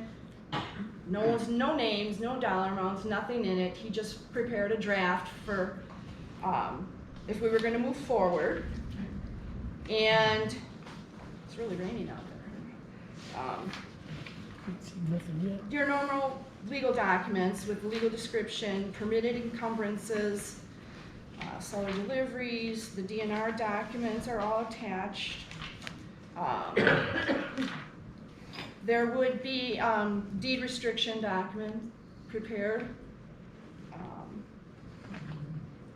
And this is where they would be acknowledging that they're aware of the former landfill site and that what they're responsible for and that they're purchasing the property as is. So there would be a deed restriction included with the sale, the agreement of sale, all those documents. And let's see, that's Exhibit A, that's Exhibit B. These are just draft documents, recommendations from the attorney. And if we move forward with the sale of the property, we would have to get a full title commitment. There's be certain things that buyer or owner would be responsible for. So what we're looking at is, and I'm going to say it again, we had people already approach us about selling it. This is how this whole situation got started.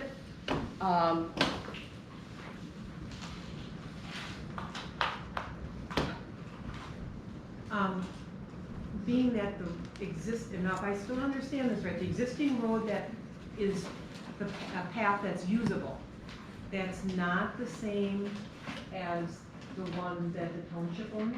That's right. So the buyers that are buying it, they know that that's not the access, that they've already inspected where the true access road is. They've been out there for everything, okay? They've inspected everything out there. They know, the two gentlemen who wanna buy it already know one of the property owners whose land is same as yours, one of the property owners that abuts that whole area. It's actually They private. strictly want, they wouldn't be staying there, they've been staying here in Westfield for years by their friends. They strictly are looking to use it for, one of the things that was discussed was like if the landfill, the top of the landfill, they put archery, that type of thing. But the rest of the land would be for hunting. They know they can't build anything there. They know what they're required to maintain. There's nothing that's been hidden.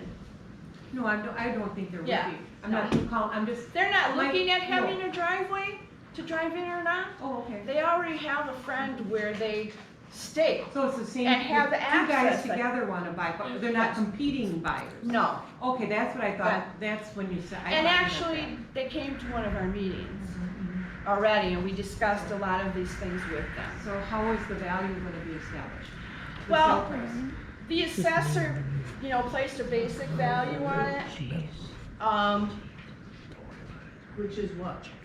$18,750. Now, keep in mind that we've been offered 30. From these two guys? Yes. As any other property anywhere is going and selling for more than what, Well, the assessor. and he's Have you ever just, seen the I- thing, the assessor, the Right. appraiser, and the buyer and the seller, those are Yeah. all different values? so, that is what they offered to purchase that piece of property for. That's why we started this, that's why we went through this. Mr. Sammy, you said shared documents that we have, Well, and the questions that we have on that is, we want to extend our properties to the east and buy that 50-foot wide piece. And then in an agreement, if you sell that to us, we'll allow you to keep using the existing landfill to get in landfill road, the one that. we aren't gonna sell it in pieces like that and extend ownership. They all said they buy it. It's Well, not gonna be used. It's gonna be. It's not gonna be used as a road. You can't stop them from buying it. No, but I'm just saying, you might be able to deal with the guys that buy it, because Yeah. they will be the owners of it. Well, I can't stop them from buying what I own. You don't own that. Sue has a legitimate question that you're not answering. Sue's question was, how is the new buyer gonna get access to the property to do the mowing and maintenance that has to be done if they can't use the town, the Right, Glenville Road? but they're saying they have a friend whose land they're. They gonna have go somebody through who instead. is already abutted, just like Mr. And they will Sammons be- is there, and they That would be will their have problem. full access. They're not gonna use that as a road per se Yeah. from Ember. But It's I'm not just gonna be saying used that way. Yeah, as long as that access is there and it's needed, then there's no issue, whether it's passable, they'd have to make it passable if they chose to If use they it. chose to do it, Yeah. but they aren't required to keep No, that they're not area required. passable. The only thing they're required to maintain is the actual flat landfill portion and the sides going up and down, that's it. And the other thing is, I think it would be wise to touch base with the zoning, to make sure there's no issue. I with already the zoning. talked with zoning, What did you? and there's nothing stopping the sale of the property. Well, that's good. I mean, if they're concerned about being able to, however it's used, I mean, that's up to them to negotiate, any buyer to negotiate with the rest of the owners. We aren't gonna sell portions of that property to all the different owners who have properties that abut it. We're not gonna do that. And the other thing would be check with insurance for liability should something happen after the fact, that they pierce it and something like that happens, would the township have coverage? And again, the DNR would determine if they reached out to the landowners, there's nothing from them stopping the landowners. They're saying, we're gonna take full responsibility here.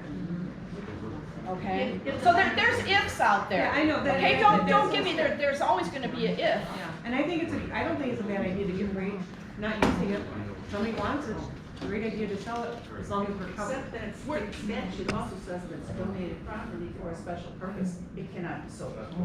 There are no hindrances on selling that property. State statute's not a hindrance? Carol, there are no hindrances on selling that property. It's the reason why we hire and have a town attorney to research all of this. You were never asked to go out there and talk to citizens and everything else. No one from this board here asked you to do that. I get that you did it. I didn't have to go out there, this came out of the state statute, you go onto the website and the state statute says. Do you honestly think the town attorney doesn't know if there's hindrances to the property after all his full investigation? It says authorize the board to dispose of property other than property donated and required to be held for a special purpose. So if the property was donated to be used for the town dump, it cannot be sold. Yes, it can. So why can't it be sold, or like, what is it? It can be sold. There's nothing hindering us from selling it. So the state There's statute's nothing wrong? hindering us from selling it. So did you ask him about the statute then? His job is to research all of this as a town attorney. He's checked state statutes, he's confirmed what the DNR said, he has the documents from the Marquette County So did zoning. he say why He that has doesn't- everything. Why that doesn't, like Why doesn't it apply? Or why doesn't that count for us? Or, I didn't ask a full explanation. I trust the town attorney whose job it is right? to be responsible You for should be able to this. trust him, but. Well, I do trust him. I trust him. The board has to trust him. You should be trusting him because he represents everybody. You can't talk to him, but you just trust him. Maybe, should we ask him about that exact number? Just say, hey, this was found. Can you look into this detail? What we're looking to do here is to vote to say, yes, sell the property, no, sale, don't sell it. Anything else going forward, as far as sale documents, dollar amounts, those types of things, the board would determine that, the board. We can't do anything unless we have your permission to pursue this.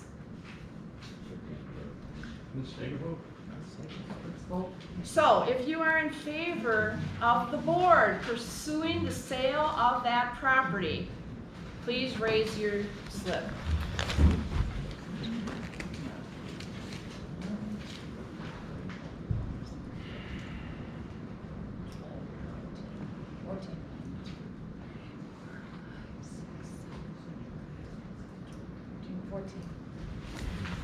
And those who are opposed?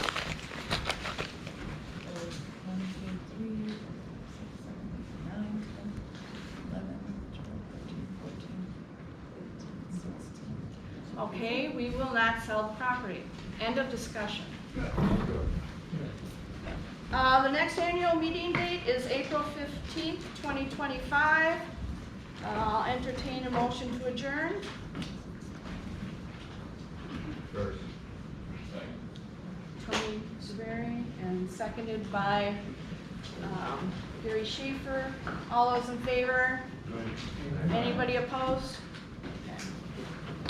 Thank you.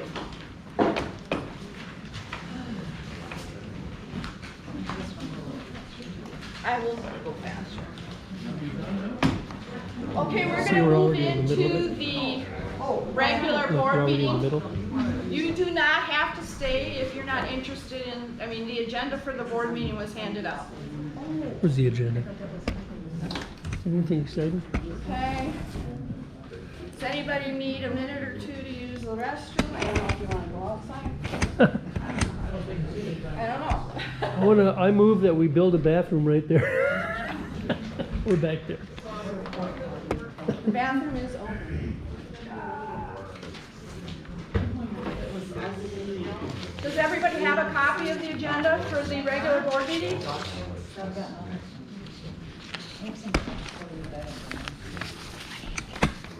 Use the bathroom? Well, then go use it.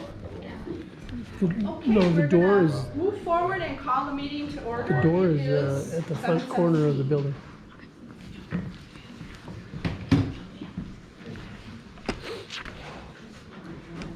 Okay. But then then you have to go all the way down the stairs. Second item on the agenda is roll call. Just so you have that for your records. Well, no, it's not.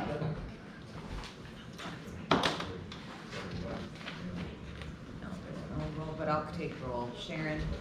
Here. Okay. Carol Golish? Here. Carol Sperry? Here. John Bennett? Here. Okay. The second item on the agenda is to review and approve March 11th, 2024 special board meeting minutes and March 18th, 2024 regular board meeting minutes. After this agenda was posted, realizing between the two of us that we've already approved the March 11, 2024 special meeting minutes. That was the public meeting addressing the audit documents. So we're going to move forward with approval of the March 18th, 2024 regular board meeting minutes. Do I have a motion? So move. I'll second that motion. Any discussion? Would somebody, I assume that this is going to be Brenda, please clarify what it is. In the middle of the minutes, it says, it should be noted that Supervisor Tugolish acted in an agreeous and believing manner to the clerk and treasurer during their respective reports. Please tell me what I did. Look back on the tape. I did. Tell me what I did. You're making an accusation, you ought to have something to back it up. Do you believe that she acted that way last month? I do. Yep. So tell me what I did.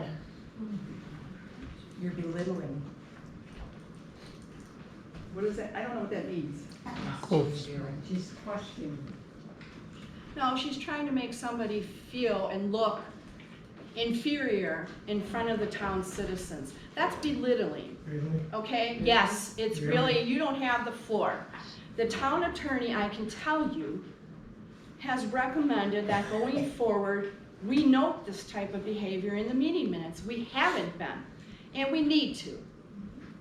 But you have Any other questions? You have to be more specific on what was done. Any other questions, Carol? I agree. You'll be hearing from my attorney. Well, we do all the time, so what's the difference? Any other questions on the minutes? All those in favor? Aye. Opposed? Nay. And Tony, I'm saying nay for a good reason. Okay. For your record. Yes, ma'am. Okay, chair's report. I think I was the last one to attend the WTA meetings where we received Board of Review training and then got the updated reports on the new share of revenue, the new LRIP, and the new, there's another new grant program out there for road repairs. So I did attend that in March. The open book report, as given to me by John Blader, was that one person appeared to actually discuss their property, and the other person who appeared there was Supervisor Golish for an hour. That's debatable. Building cleanup, we approved moving forward with having building 2 clean from top to bottom, and we've got the executed contract and the down payment that's required to get that part started. We are continuing to look at the gutter issue, so anybody who wants to go out there and stand by one of the doors over here is welcome to do it. Right now. Yeah, you are going to be soaking wet. Now, it's to the point, this is part of my report, Carol. Can I ask what the gutter issue is so that people know? We don't have any. Real simple. So, I have been reaching out to some different companies to come and give us a bid on that project. It's not quite as easy as you would think because of the overhang with all of the extra metal on the roof. So it's not just putting gutters on, it has to be cut back, then the gutters installed, and you know, we want the wider gutters, not just a 4-inch, but a 6-inch, because the amount that flows off of that building. So I've got one bid on that already, and I have another company coming Thursday, and another company is coming next week. So when we have our May meeting, there will be a full update on that, okay? Can I say something? It's just my report. Oh, Sorry, it's not for debate, it's just my report. I wanted a suggestion. Have you talked to the Amish about doing some of this? Okay. Because the R&R up there in Colma, we had some work done and they're half of what the big companies are. Like I said, we'll have all the information I can gather for board discussion at our next meeting. I'm just reporting that I'm just researching it. I would suggest that you contact R&R, because I was also given that information, that they may be able to tell you why or why not to do a gutter. And will what you're doing fix whatever you think the issue is? Okay, the rest of my report, Westfield Fire Department report. They have indicated that they attended, several of the firemen have attended a farm rescue training that was held at Heartland Farms. They had 9 calls in April, well, this is March, in March, and several were mutual aids. There was a semi-fire, there were 2 EMS assists, 1 wildland fire, and an accident that involved a fire as well. The only thing that occurred here last month in the town was one of the EMS assists. And they sold one of their older engines to the Newchester Volunteer Fire Department. So I'm sharing that. I always put on their miscellaneous items, but I just wanted everybody to pay attention to the fact that I did have a flyer over there, just to give you an all-on update on ISO ratings. And I addressed, Mabel asked some questions on that, so we've already addressed that. And that's the end of my report. But you're missing an item that you said you were going to have on today's agenda, and that is coming up with the ordinance for the BOR alternate. Because the current ordinance is for 2023 only.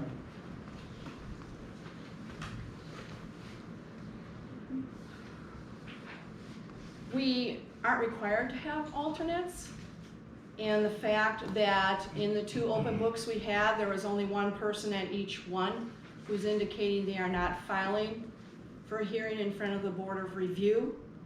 If we need to assign another alternate, it can be Carol as the treasurer. And so as far as I'm concerned, that could be an issue. Last year we expected more because of the reassessment. This year, like I said, there were only 2 people who showed up for open book at all, and their questions were satisfied with the assessor, John Blader. We'll move on to the clerk's report. The election went well. My election workers were wonderful. I appreciate them so much. With the weather, and everybody just chipped in, and we got done what we needed to get done. I learned a lot. I took the voting machine in yesterday for maintenance. It's in the back of my car if somebody wants to bring it in the rain. It's heavy. It's done. It's been updated. You're required to do that after every election, correct? Correct. There's a room full of bags. They're not very light. And that was pretty much my month, getting the annual report done, getting the election done. Anybody have any questions on her report?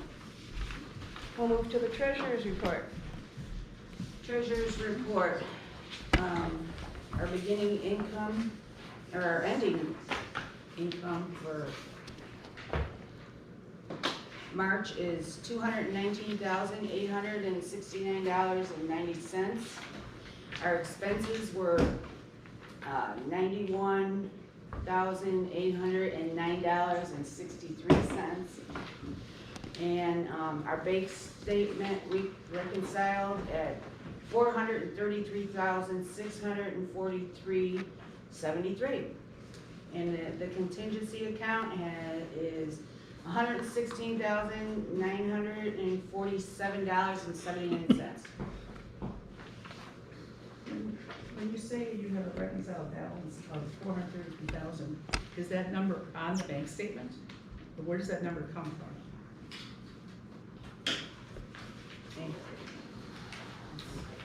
It actually comes off my worksheets, because everything balances out that way.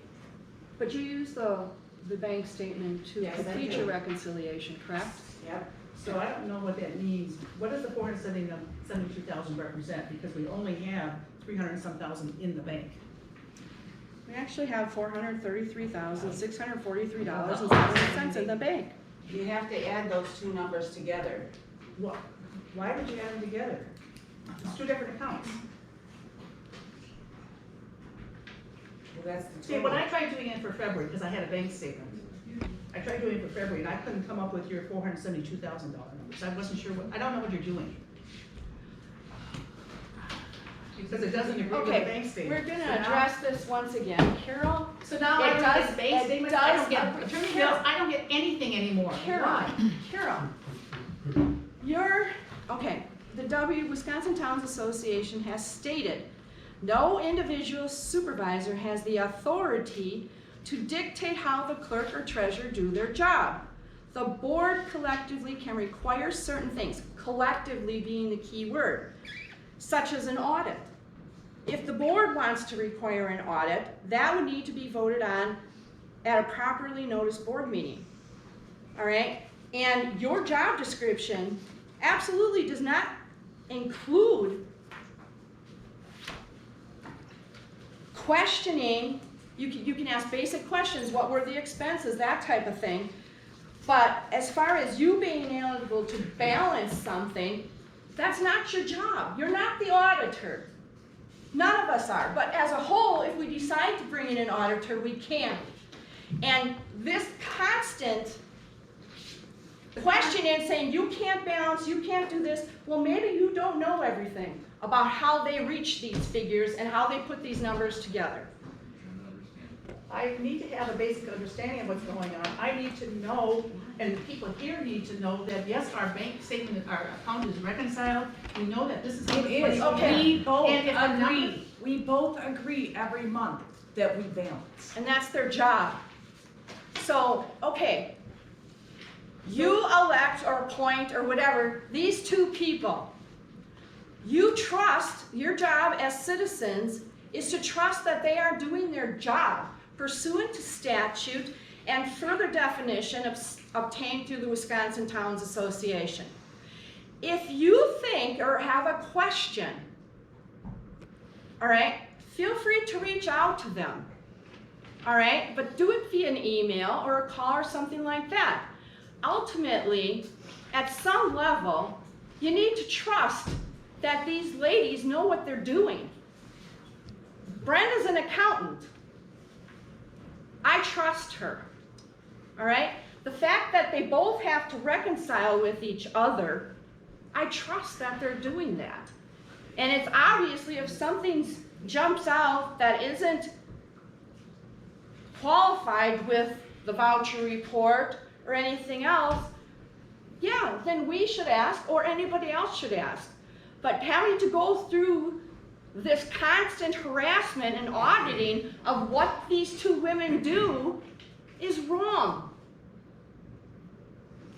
A supervisor's job, basically, is to make a motion, disagree with a motion, discuss a motion, and anything else that might be delegated or asked of them to do by the chairperson. All right? You review the same documents I do. You get the voucher report. That's how I put the numbers together and look at them, okay? I do have access as an administrator of the bank account to take a look at bank statements. We don't like to keep on handing out bank statements with all the detail that you would like because it has people's names, account numbers, all kinds of different things on those checks and things that go through the bank statement, all right? They have decided that they don't want that information going out. They have concerns about it being shared with other people in the town, being forwarded, copied, whatever, okay? The report is on the website every single month as soon as it's approved. If you have a question or something, or you might say, you know, how did we spend $24,819.66 on transportation? Okay, send an email, drop a note, say, hey, you know, and Brenda can explain, or Carol can. But we have to trust that the system between our treasurer and clerk, no matter who's in those positions, is one we can rely on. And there have been allegations from you in the past against previous clerks and treasurers. None have been substantiated. None. They are only allegations. And now that you just lied, because I do know, I complained about it back in November, because the numbers weren't jiving. I wasn't getting some of the information I used to get, and I wasn't comfortable with what was going on. And you went back and created that document, that 12-column document, went month by month and said, oh yes, this is now correct, because, and we did find discrepancies. You're claiming that I put the document together by myself. It was put together by the three of us. The three of you put together that document, and you did admit that there were discrepancies in that document. Why can't I just have a month or two with no mistakes so I can get comfortable? You haven't had a single mistake since the beginning of the year, and part of what was involved in the wrong numbers being in last year also was attributed to the former clerk and treasurer, okay? And as we were asking questions, you weren't the only one questioning some of the things on financial reports, all right? So we agreed, the three of us, to sit down and go over it month by month by month by month, so it was 100% accurate. And it is. January's is accurate, February's accurate, and March is accurate. I disagree with February being accurate, because when I... It absolutely balances with the bank report. When I look at the vouchers, this is the voucher that was approved. That is not the same amount, you take all these numbers, that should be the change in the balance from January to February. Agree with the February voucher. It doesn't agree. It agrees with the bank reconciliation. It agrees to the penny. You are wrong. This report agrees to the penny? I don't think so. Yes, it does. And I choose to trust that and the processes that we have in place. So, I'd like to, well, can I see a bank? Can we have a motion to approve the treasurer's report? I'll second that motion. All those in favor? Aye. Aye. Opposed? Nay. For good reason, Tony.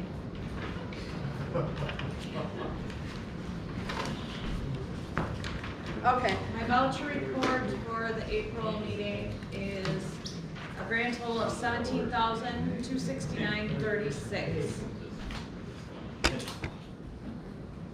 Any questions from the board regarding my vouchers? You said the voucher report? What was the amount? $17,269.36. You've had an opportunity to review everything, as you requested previous month that you be allowed to do that, to see the invoices and the bills. Are there any, well, first of all, do we have a motion to approve the voucher report? I'll make that motion to approve the vouchers for April.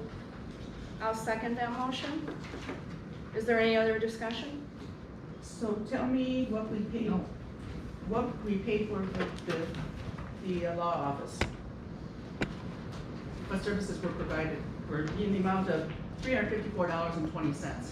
Did you not look at it when you I was here? wasn't given a copy of it like I've asked. But you came in a half an hour with the express intention of reviewing all that.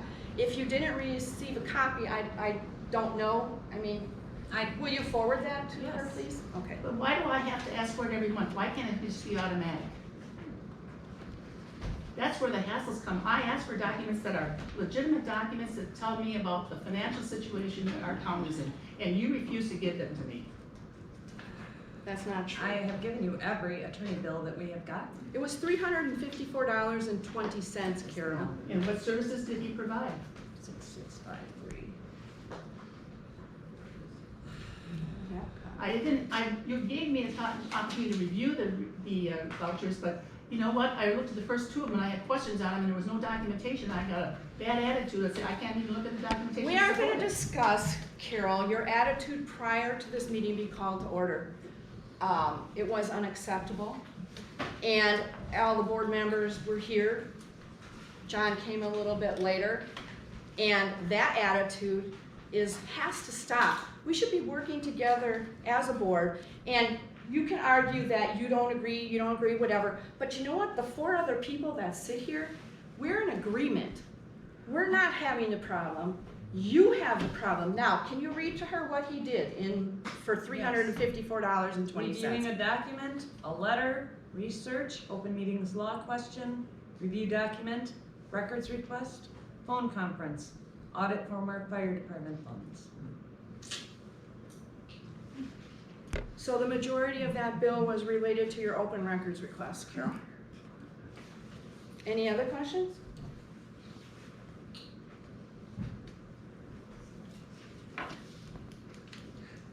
Motion to approve the voucher report as presented in the amount of $17,269.36.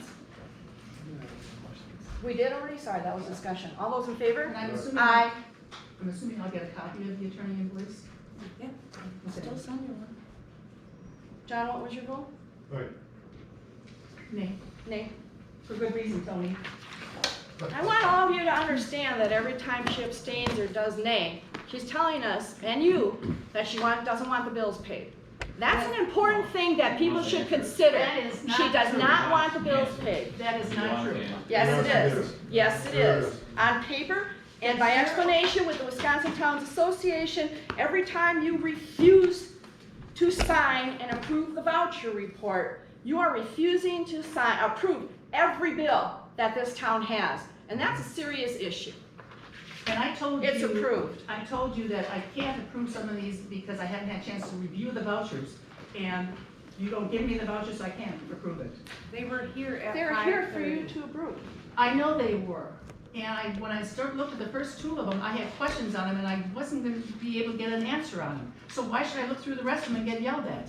Your I question did was not answered. yell, and I was making you copies of what you asked for. We'll move on. Old business, tax parcel 028-00191-0037, town-owned public glass access. This is a property that the town owns on Lawrence Lake. It's in a neighborhood called the Preserve at Lawrence Lake. And previously to this whole issue started with a realtor who was selling property in that neighborhood, who advertised this area as a great place for people to have picnics and all these other things. The realtor reached out to Tom Onfray in zoning. Tom got in touch with me.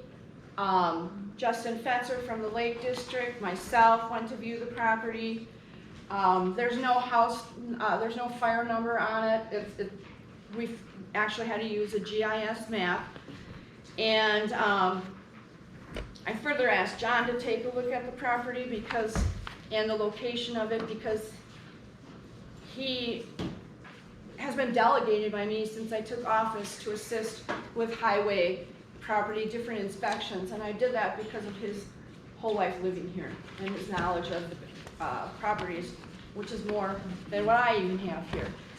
And so the recent update on this property, the issue was that 7 of these property owners, potential 26 property owners in that neighborhood, had built stairs, a platform, 2 piers on this tiny piece of property, and they were charging people. If they wanted to park at the pier, they were telling people that they owned it privately. Different things went on. They cleaned out the area. They had picnic table. They were storing their canoes, everything else out there. So last year, I started communication with one gentleman who is representing the 7 people. He's one of the 7 that did all this to that property.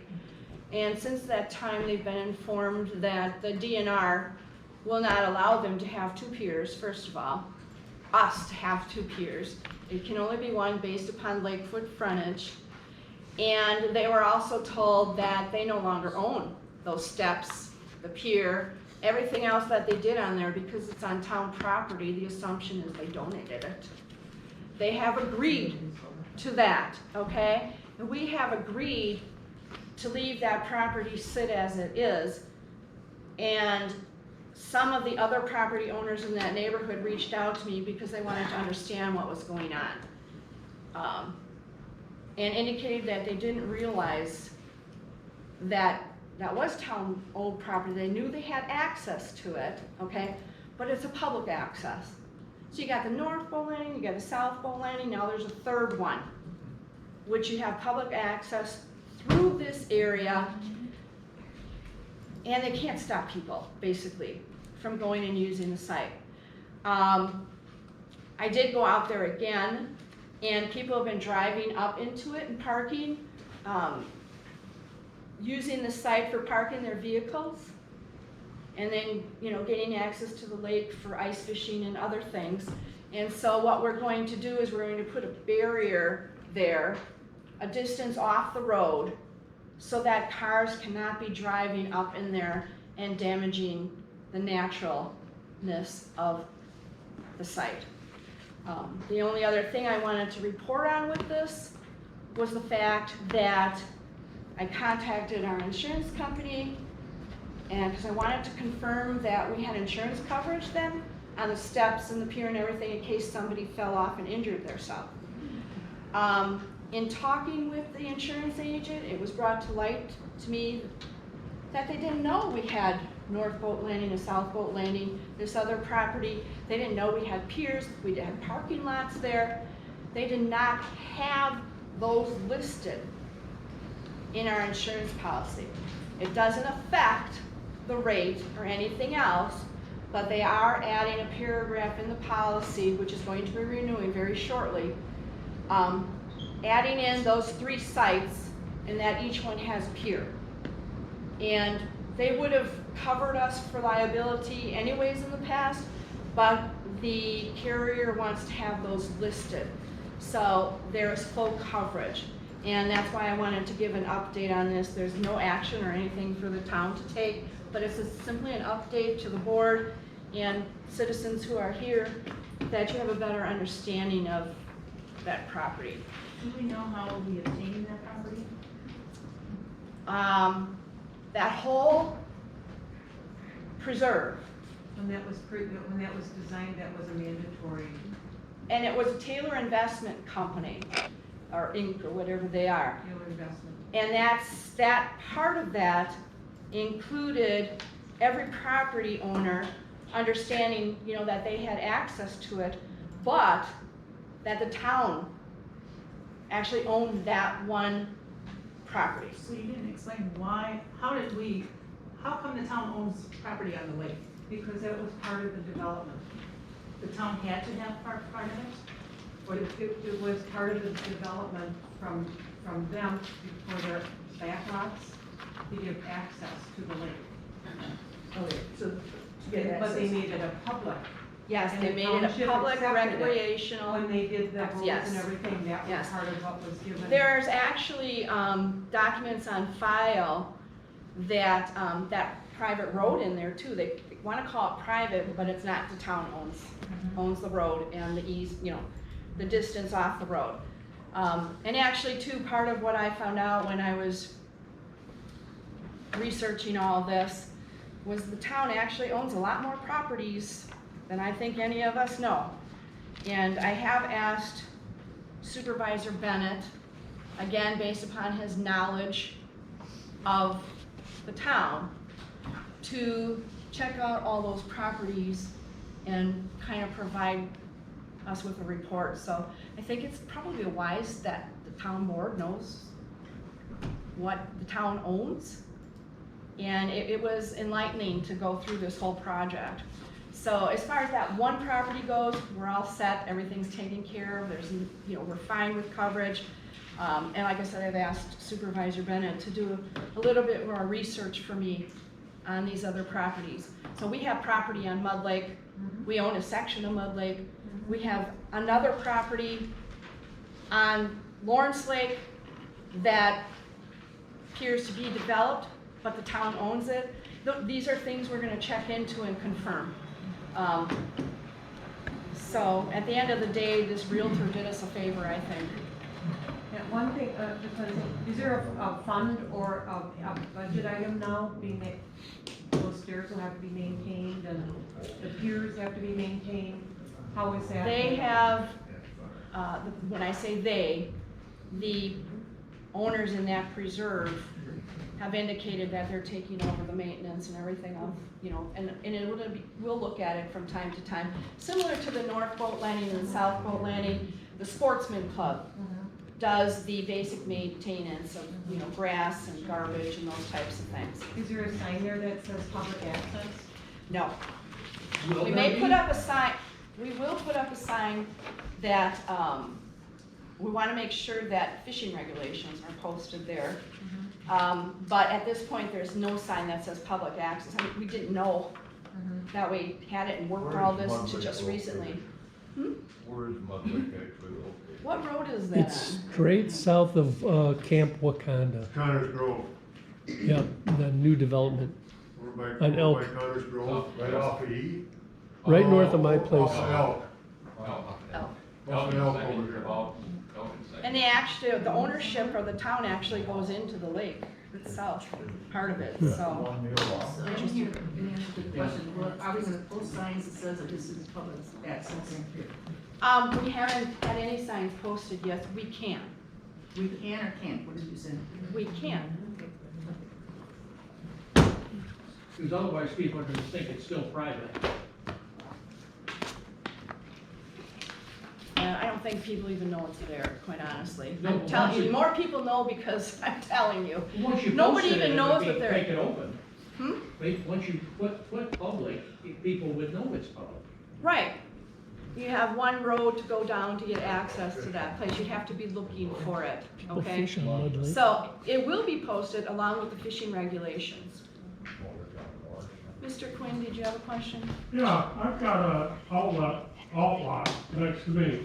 Yes. For the, is that, I thought it was owned by all lots, but now you're saying. That outlet by you is actually deeded to, you could have potentially 26 owners Right. in that area. So each property owner, if they were all sold, which they aren't, has access to that outlet, the outlet. The town does not own that, nor Okay, do we that's what I maintain was- it. you know, But we had complaints last year because there's so many piers there. You still have to comply with the DNR regulation that says you can have one pier every 55 feet. You can't put in 26 piers.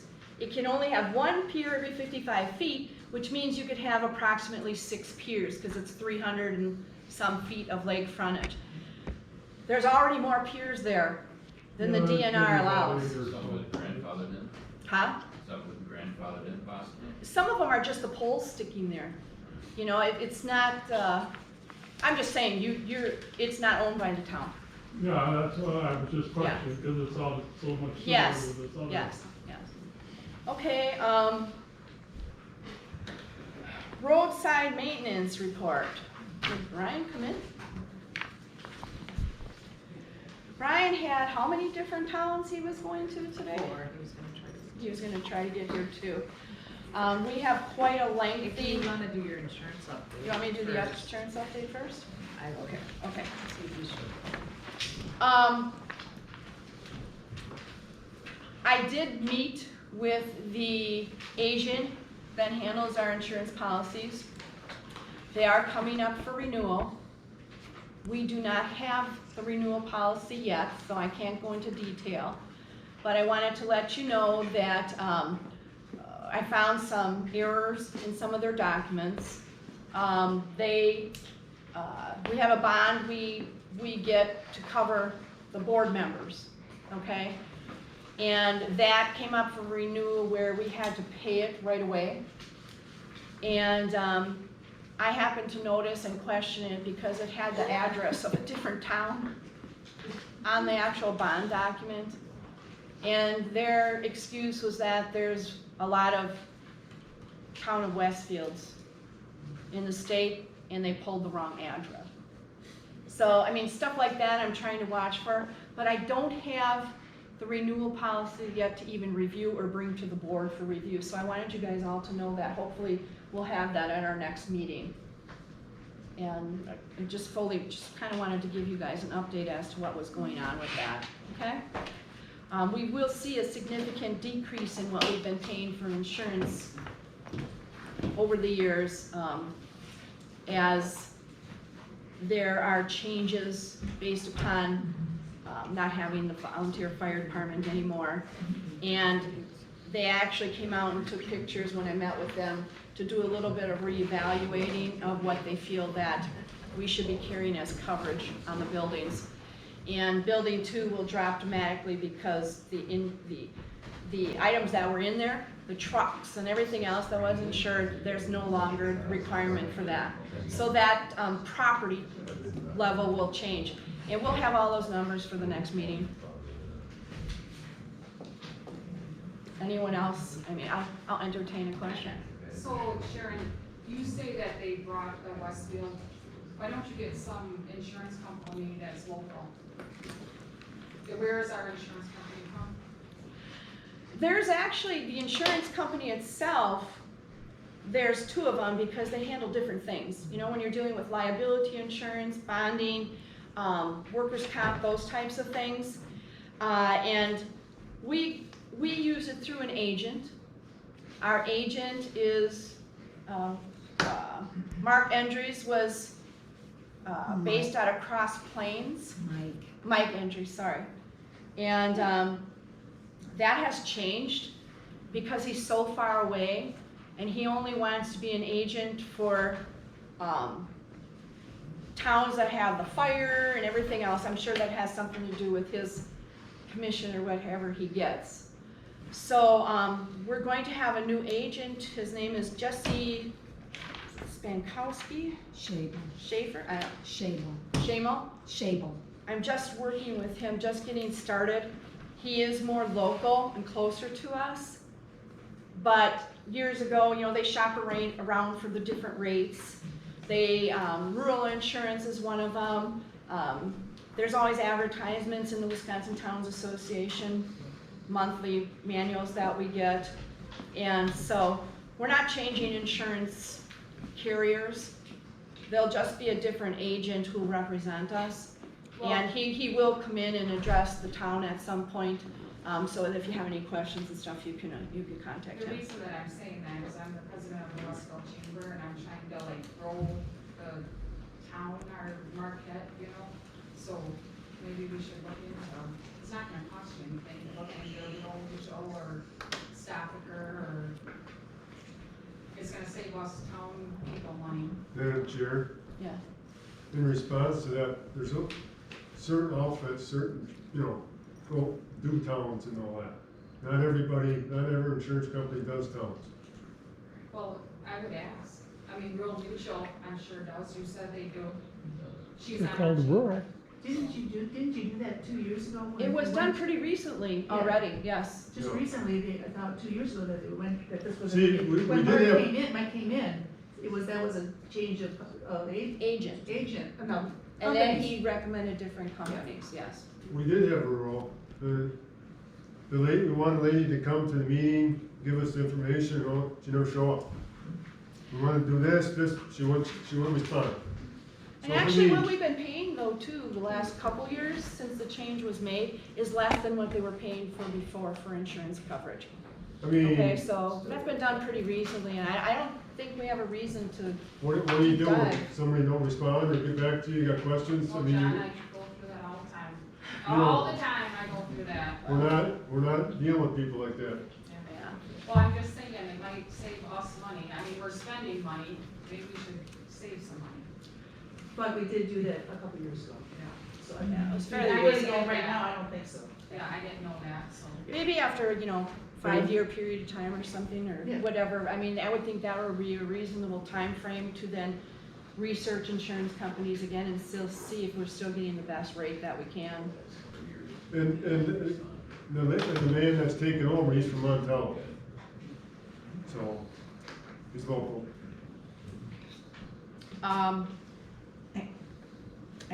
Actually, from what I heard, that the local insurance places, when a former supervisor had checked, actually told them, no, just stay at rural, but rural was so expensive and never responded.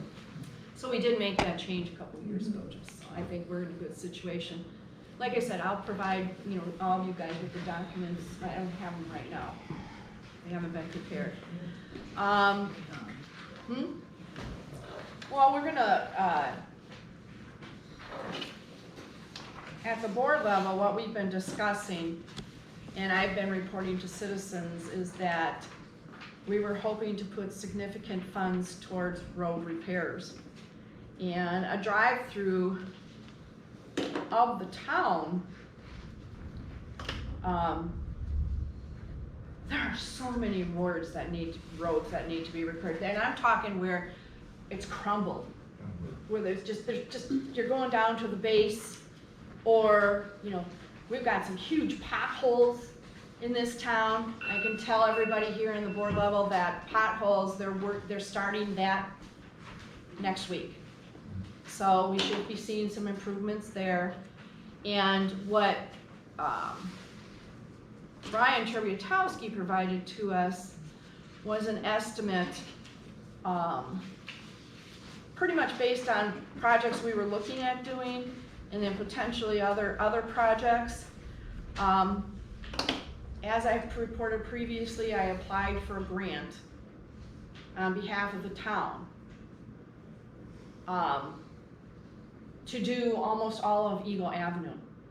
Those awards are coming out this week, okay? We already have the one grant for $12,600 through LRA, and when we got that grant, we committed to applying those monies, which we have to match, to repairing 4th here from Amber going down. Anybody who comes to a meeting on that road, you get to a certain point, it is bad. And so, you guys have the numbers in front of you So you for said that 4th Avenue. on 4th Avenue and the Elbert, where are the bids on that? Because last month you said we were gonna go through the bid process. Where are the bids? That's correct. The bids, advertisements seeking sealed bids will be in the Marquette County Tribune, where they can, bid on the projects. But the 4th Avenue one, we're already committed to doing based upon the LBRIP funds we're gonna get, regardless of who we assign it to. And he's talking about, under 4th Avenue, Amber Avenue to County E, he's looking at, we're looking at paving this section with the LRIP funds. And you can see this descriptions in there with the overlay, mixed advertisement. I mean, he's got it broken down into tons, and I wish he was here to talk about it. We have to bring the shoulders up to code. A lot of the roads don't have shoulders. You're supposed to have 2 feet on each side. And we also have the issue of the larger farm vehicles that are used riding on the edges of the road and breaking out all the shoulders and the cement on the edges. So he's provided us with some basic estimates on some of these road repairs they will be posted and go out for bid, okay? But we want to not just do this smaller part here, we want to go all the way down Fourth. It's obvious where it's bad. So it's an additional 9,300 feet. And you had no bids on any of this. These I are just just, explained these to are you. just east with the road tour. He's saying, Who did these the, are, who did the road tour? I did the road tour again. I did it last year. So you went with Brian? Yes. John's also been involved with the roads as well. It's what we did last year. so he's saying, after taking a road tour, these are the projects your township could get done, that need to get done. Right, so I would have a question about, I haven't been, this is the first I've seen of this. I just got it this afternoon after 3:30. I understand that, so I haven't had a chance to even do my own road tour, to know how bad the roads are. So my question would be, can any of this be, because we don't have that much money in our budget, can any of this be delayed a month, a year or two? Because, would you let me finish, please? Because if it could wait another year because the road isn't that bad, we're lengthening the life of the road, because we have one more year and then we get 3 years after we do the work. We're not looking to approve everything. This is just Brian's report on what he identified. And I got to see with my own eyes that are issues that should be addressed soon. So what are you looking to have us do tonight? I want to do the, we want to approve the patching, the shoulder repairs were needed, and Dalkey Drive, where we're going to put up that barrier that stops people from driving into that public access area. There's no parking lot there. They're just turning the land itself into a parking lot, and that's not what we want. So those would be the first three.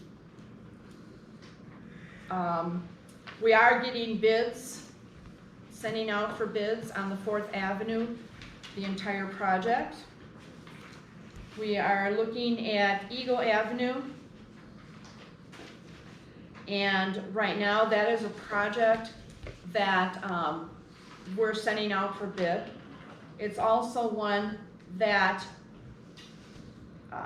we're working in conjunction with the town of Springfield, because Eagle is unique in that they own sections of Eagle, we own sections as far as the maintenance, and then there further down is another section of Springfield. And so we're working in conjunction with the town of Springfield to have Eagle Avenue repaired. And that should be a #1 priority. If you've driven on Eagle Avenue from First and keep going east, it is the worst road in the town.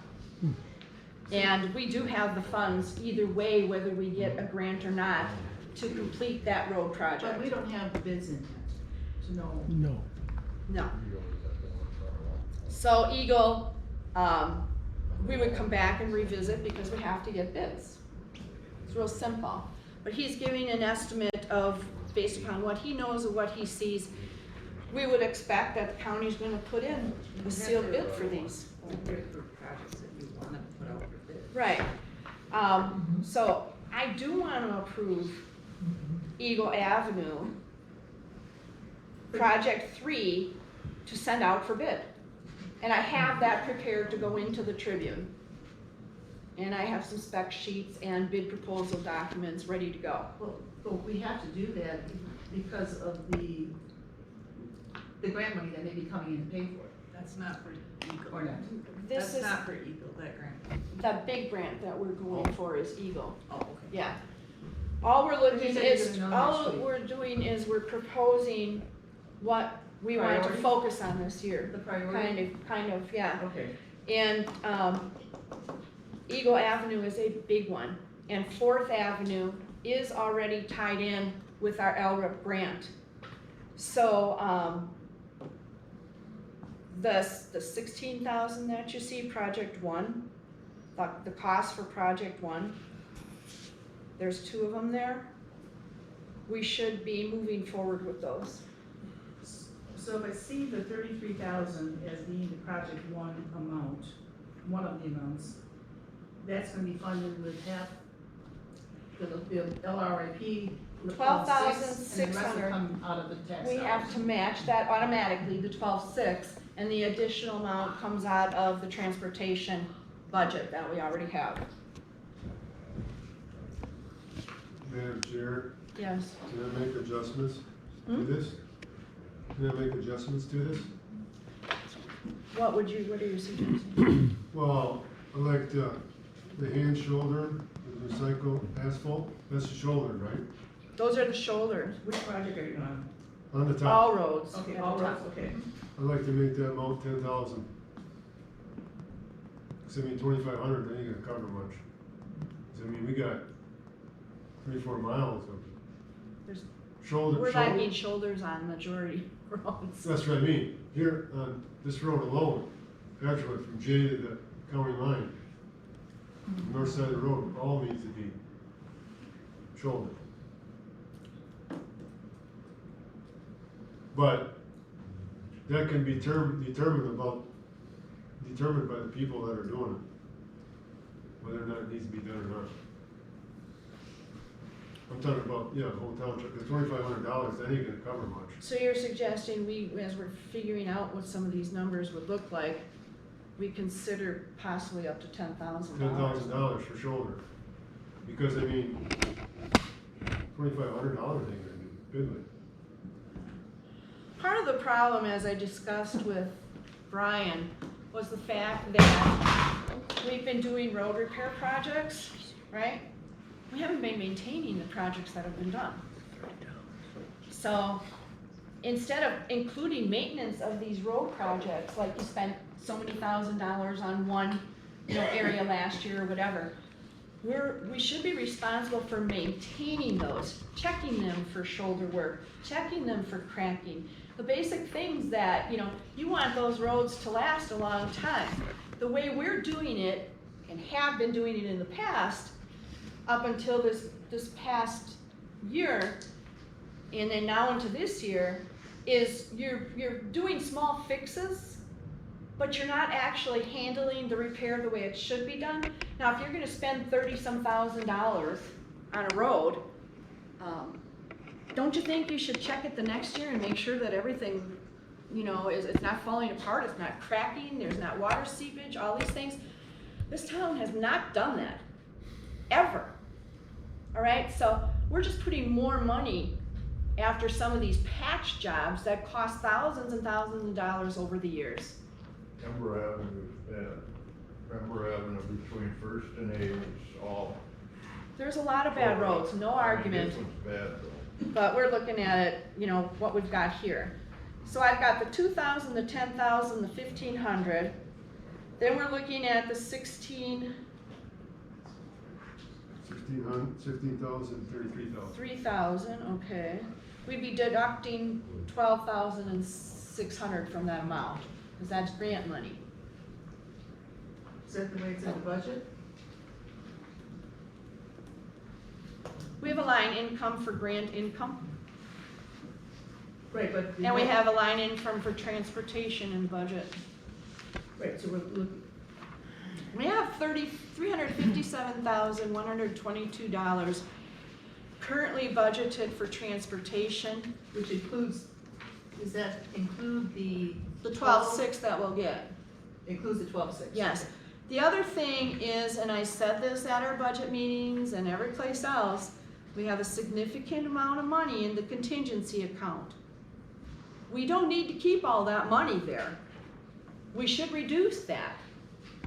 And those are funds that we can access for road repairs, the emergency, or something that comes up that you're not expecting. Okay, so we have considerable funds available for road work. Doesn't mean that we should do foolish spending. Mean what? Doesn't mean we should do foolish spending, we should spend before the road really needs it. If we've got roads, and like you talked about the Amber Avenue between First and Second, because the roads are broken, we've got broken areas on Evergreen, we've got broken areas on Amber. Those should be looked at before you look at doing some other road maintenance on a road that is not in That, bad, that bad shape. 81st has got about 30 potholes in it. Well, and it may be, it's okay to fill up the potholes to, That's what they've been doing for Right the now. last 4 years. That's why a lot of these projects are listed here for us to take a look at, okay? We're not saying we're gonna do, obviously, this whole thing that he's given us is $662,000. We don't have that money, okay? But if we get a grant for Eagle, you're talking a heck of a lot. We aren't paying anything for Eagle if we get the grant, okay?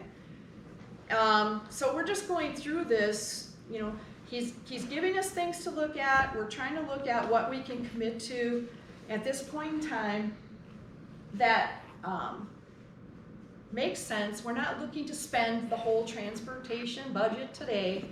We're just identifying some projects that we need to get started on, okay? And obviously these big ones, the Eagle Avenue project, we need to send out for bid. But we should be indicating our willingness that we're going to do that project. Okay, that's what we're looking at. so it looks like me like you already have it done, so we can move on to the next items. That we have the, like John said, you have to do the hand patching on roads, you have to do the hand shouldering, because those things need to be done. Correct.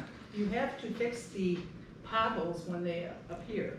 I don't know for sure where the pothole line is. And then you already said 4th Avenue and Eagle Avenue are the top priorities because that's where the grant money is coming from. We hope, yes. So I think you've already spent more than the money that's in the budget. No. You get the grant. No. Yeah, but you don't. We haven't committed to that yet. We don't have the bids where we can do an actual dollar amount. We're looking at this right now with the projects we would like to move forward with this year. We haven't committed dollar amounts at this point. We've got some estimates here, but that's all it is right now. I mean, obviously we would have the county do our patching, the shoulder work, and the rail we want to put in by the Lake District, okay? Those are obvious things we would have the county do, and keep in mind that we are obligated to spend a certain percentage of our transportation grant from the state for the county to perform those services. We don't know if the county's gonna do Eagle Avenue. We don't know if the county will do 4th, because we gotta get bids on these. They're tied in with a grant. You have to get a bid for anybody who wants to bid on the project. So we don't know what those bids are coming in. We're committing to saying we're going to do these projects, which we should. If we don't commit to saying we're gonna do those projects, then why send it out for bid? But we said that because you've applied for the grants, we've already made that decision. Right, so those are gonna go out, but you're looking at dollar So by the time you amounts. go through those and see where we're at on those and the things that we have to do that are on this list, I think we're done. I don't know what you're looking for yet. I don't agree. Well, let's move on. What we're because looking at, I'm just pulling these numbers together so far, okay? Just to get a rough estimate. I mean, I would like to be able to take this document and go travel, do my own tour. You're welcome to do that on your own. Well, yeah, but it's too late. You expect me to make a decision tonight? We want to be able to get bids on the major road And we projects. said yes to that already. We're looking at where we're at is, okay, depending on what the bid comes in at, we're saying we're gonna go through with those projects, okay? We have the numbers here. That's what we're looking at, okay? Plus, I just wanna see where we're at right now.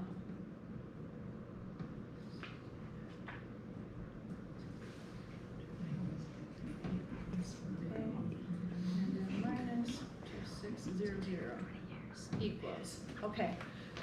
Right now, we're at $214,900. We have $357,122 budgeted. Yes, part of that is already for like snow removal. It's already been spent. All these kinds of things, brushing, those kinds of things, okay?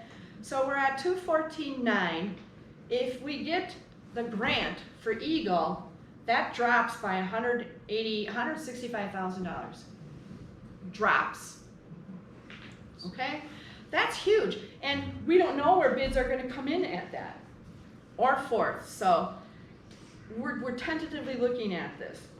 Now, as far as, you know, we could choose to do one or two of the smaller ones, that indicate that we're going to look at doing that. I mean, 3rd Avenue off of County E, that is another road that is disintegrated to the point where you're down to the dirt underneath it, okay? Eagle Avenue, this other section, Elk Avenue, Ember Avenue, 2nd Avenue, Ember Drive, Elk Road. These are all projects that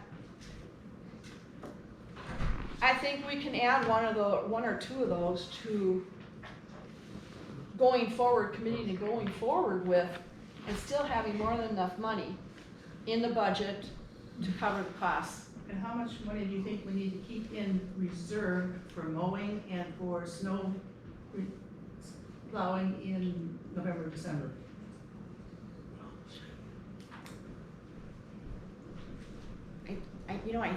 Part of it is hard because the weather's been so weird as far as snow plowing and these other things. We've completed the brushing project for the whole town, okay? The only other brushing or anything that we're gonna apply funds to would be an emergency type of thing. But how much mowing did we spend last year? But what did we just approve for mowing at the last meeting? Yeah, 20,000 wasn't it last? Total, last month? 20. 18 the year before. It was 8, So we have to reserve 20,000 for mowing. Correct.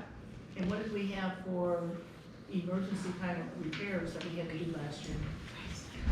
We did 1 or 2 culverts, did we do last year? Yeah.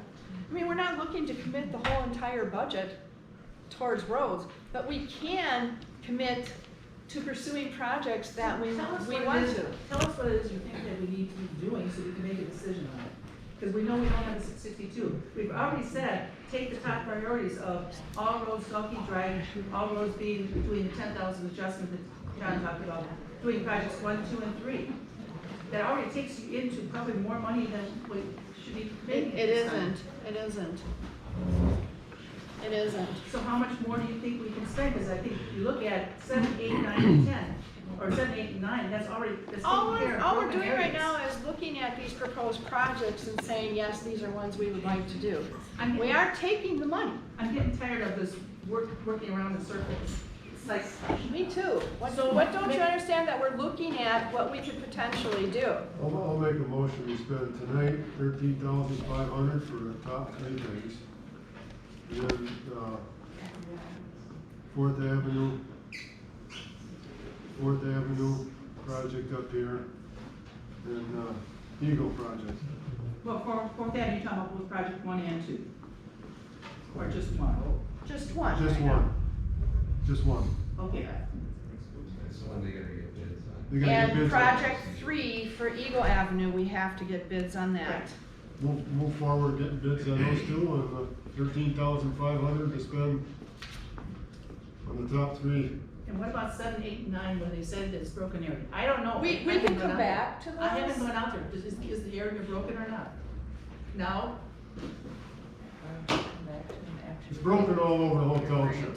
Drive around, that should be what you should be doing, drive around. We should know I do. Carol, It starts somewhere. We should know in a week if we Yeah. have the grant, the big grant, Right. okay? If we get the big grant, it really affects what we can or can't do. I We don't have to approve everything on here right I now. We're understand looking that, at so what we want to John, move let's forward with. What do you think we need to do right now tonight? The top We 3, just like I said, and project 1 and project 3. project Okay. 1 and project 3. And you're done with that? And we revisit this at a future point in time based upon obtaining the grant. Okay, I second that. Any other discussion? Notice that, Tony? See, those are the comments that I aren't, those are the comments that aren't necessary. Oh, it was a little humor. If you wanna look at it that way, some people Okay. don't, okay? Let's be reasonable. Made a second. She seconded, okay? And all those in favor? Aye. Aye. Opposed? Okay, we're gonna move forward with that. We're done. The only other thing to mention is upcoming dates. Board of Review is May 13th here from 6 to 8 p.m. And then the next regular board meeting is May 20th at 6 p.m. I will entertain a motion to adjourn. Second.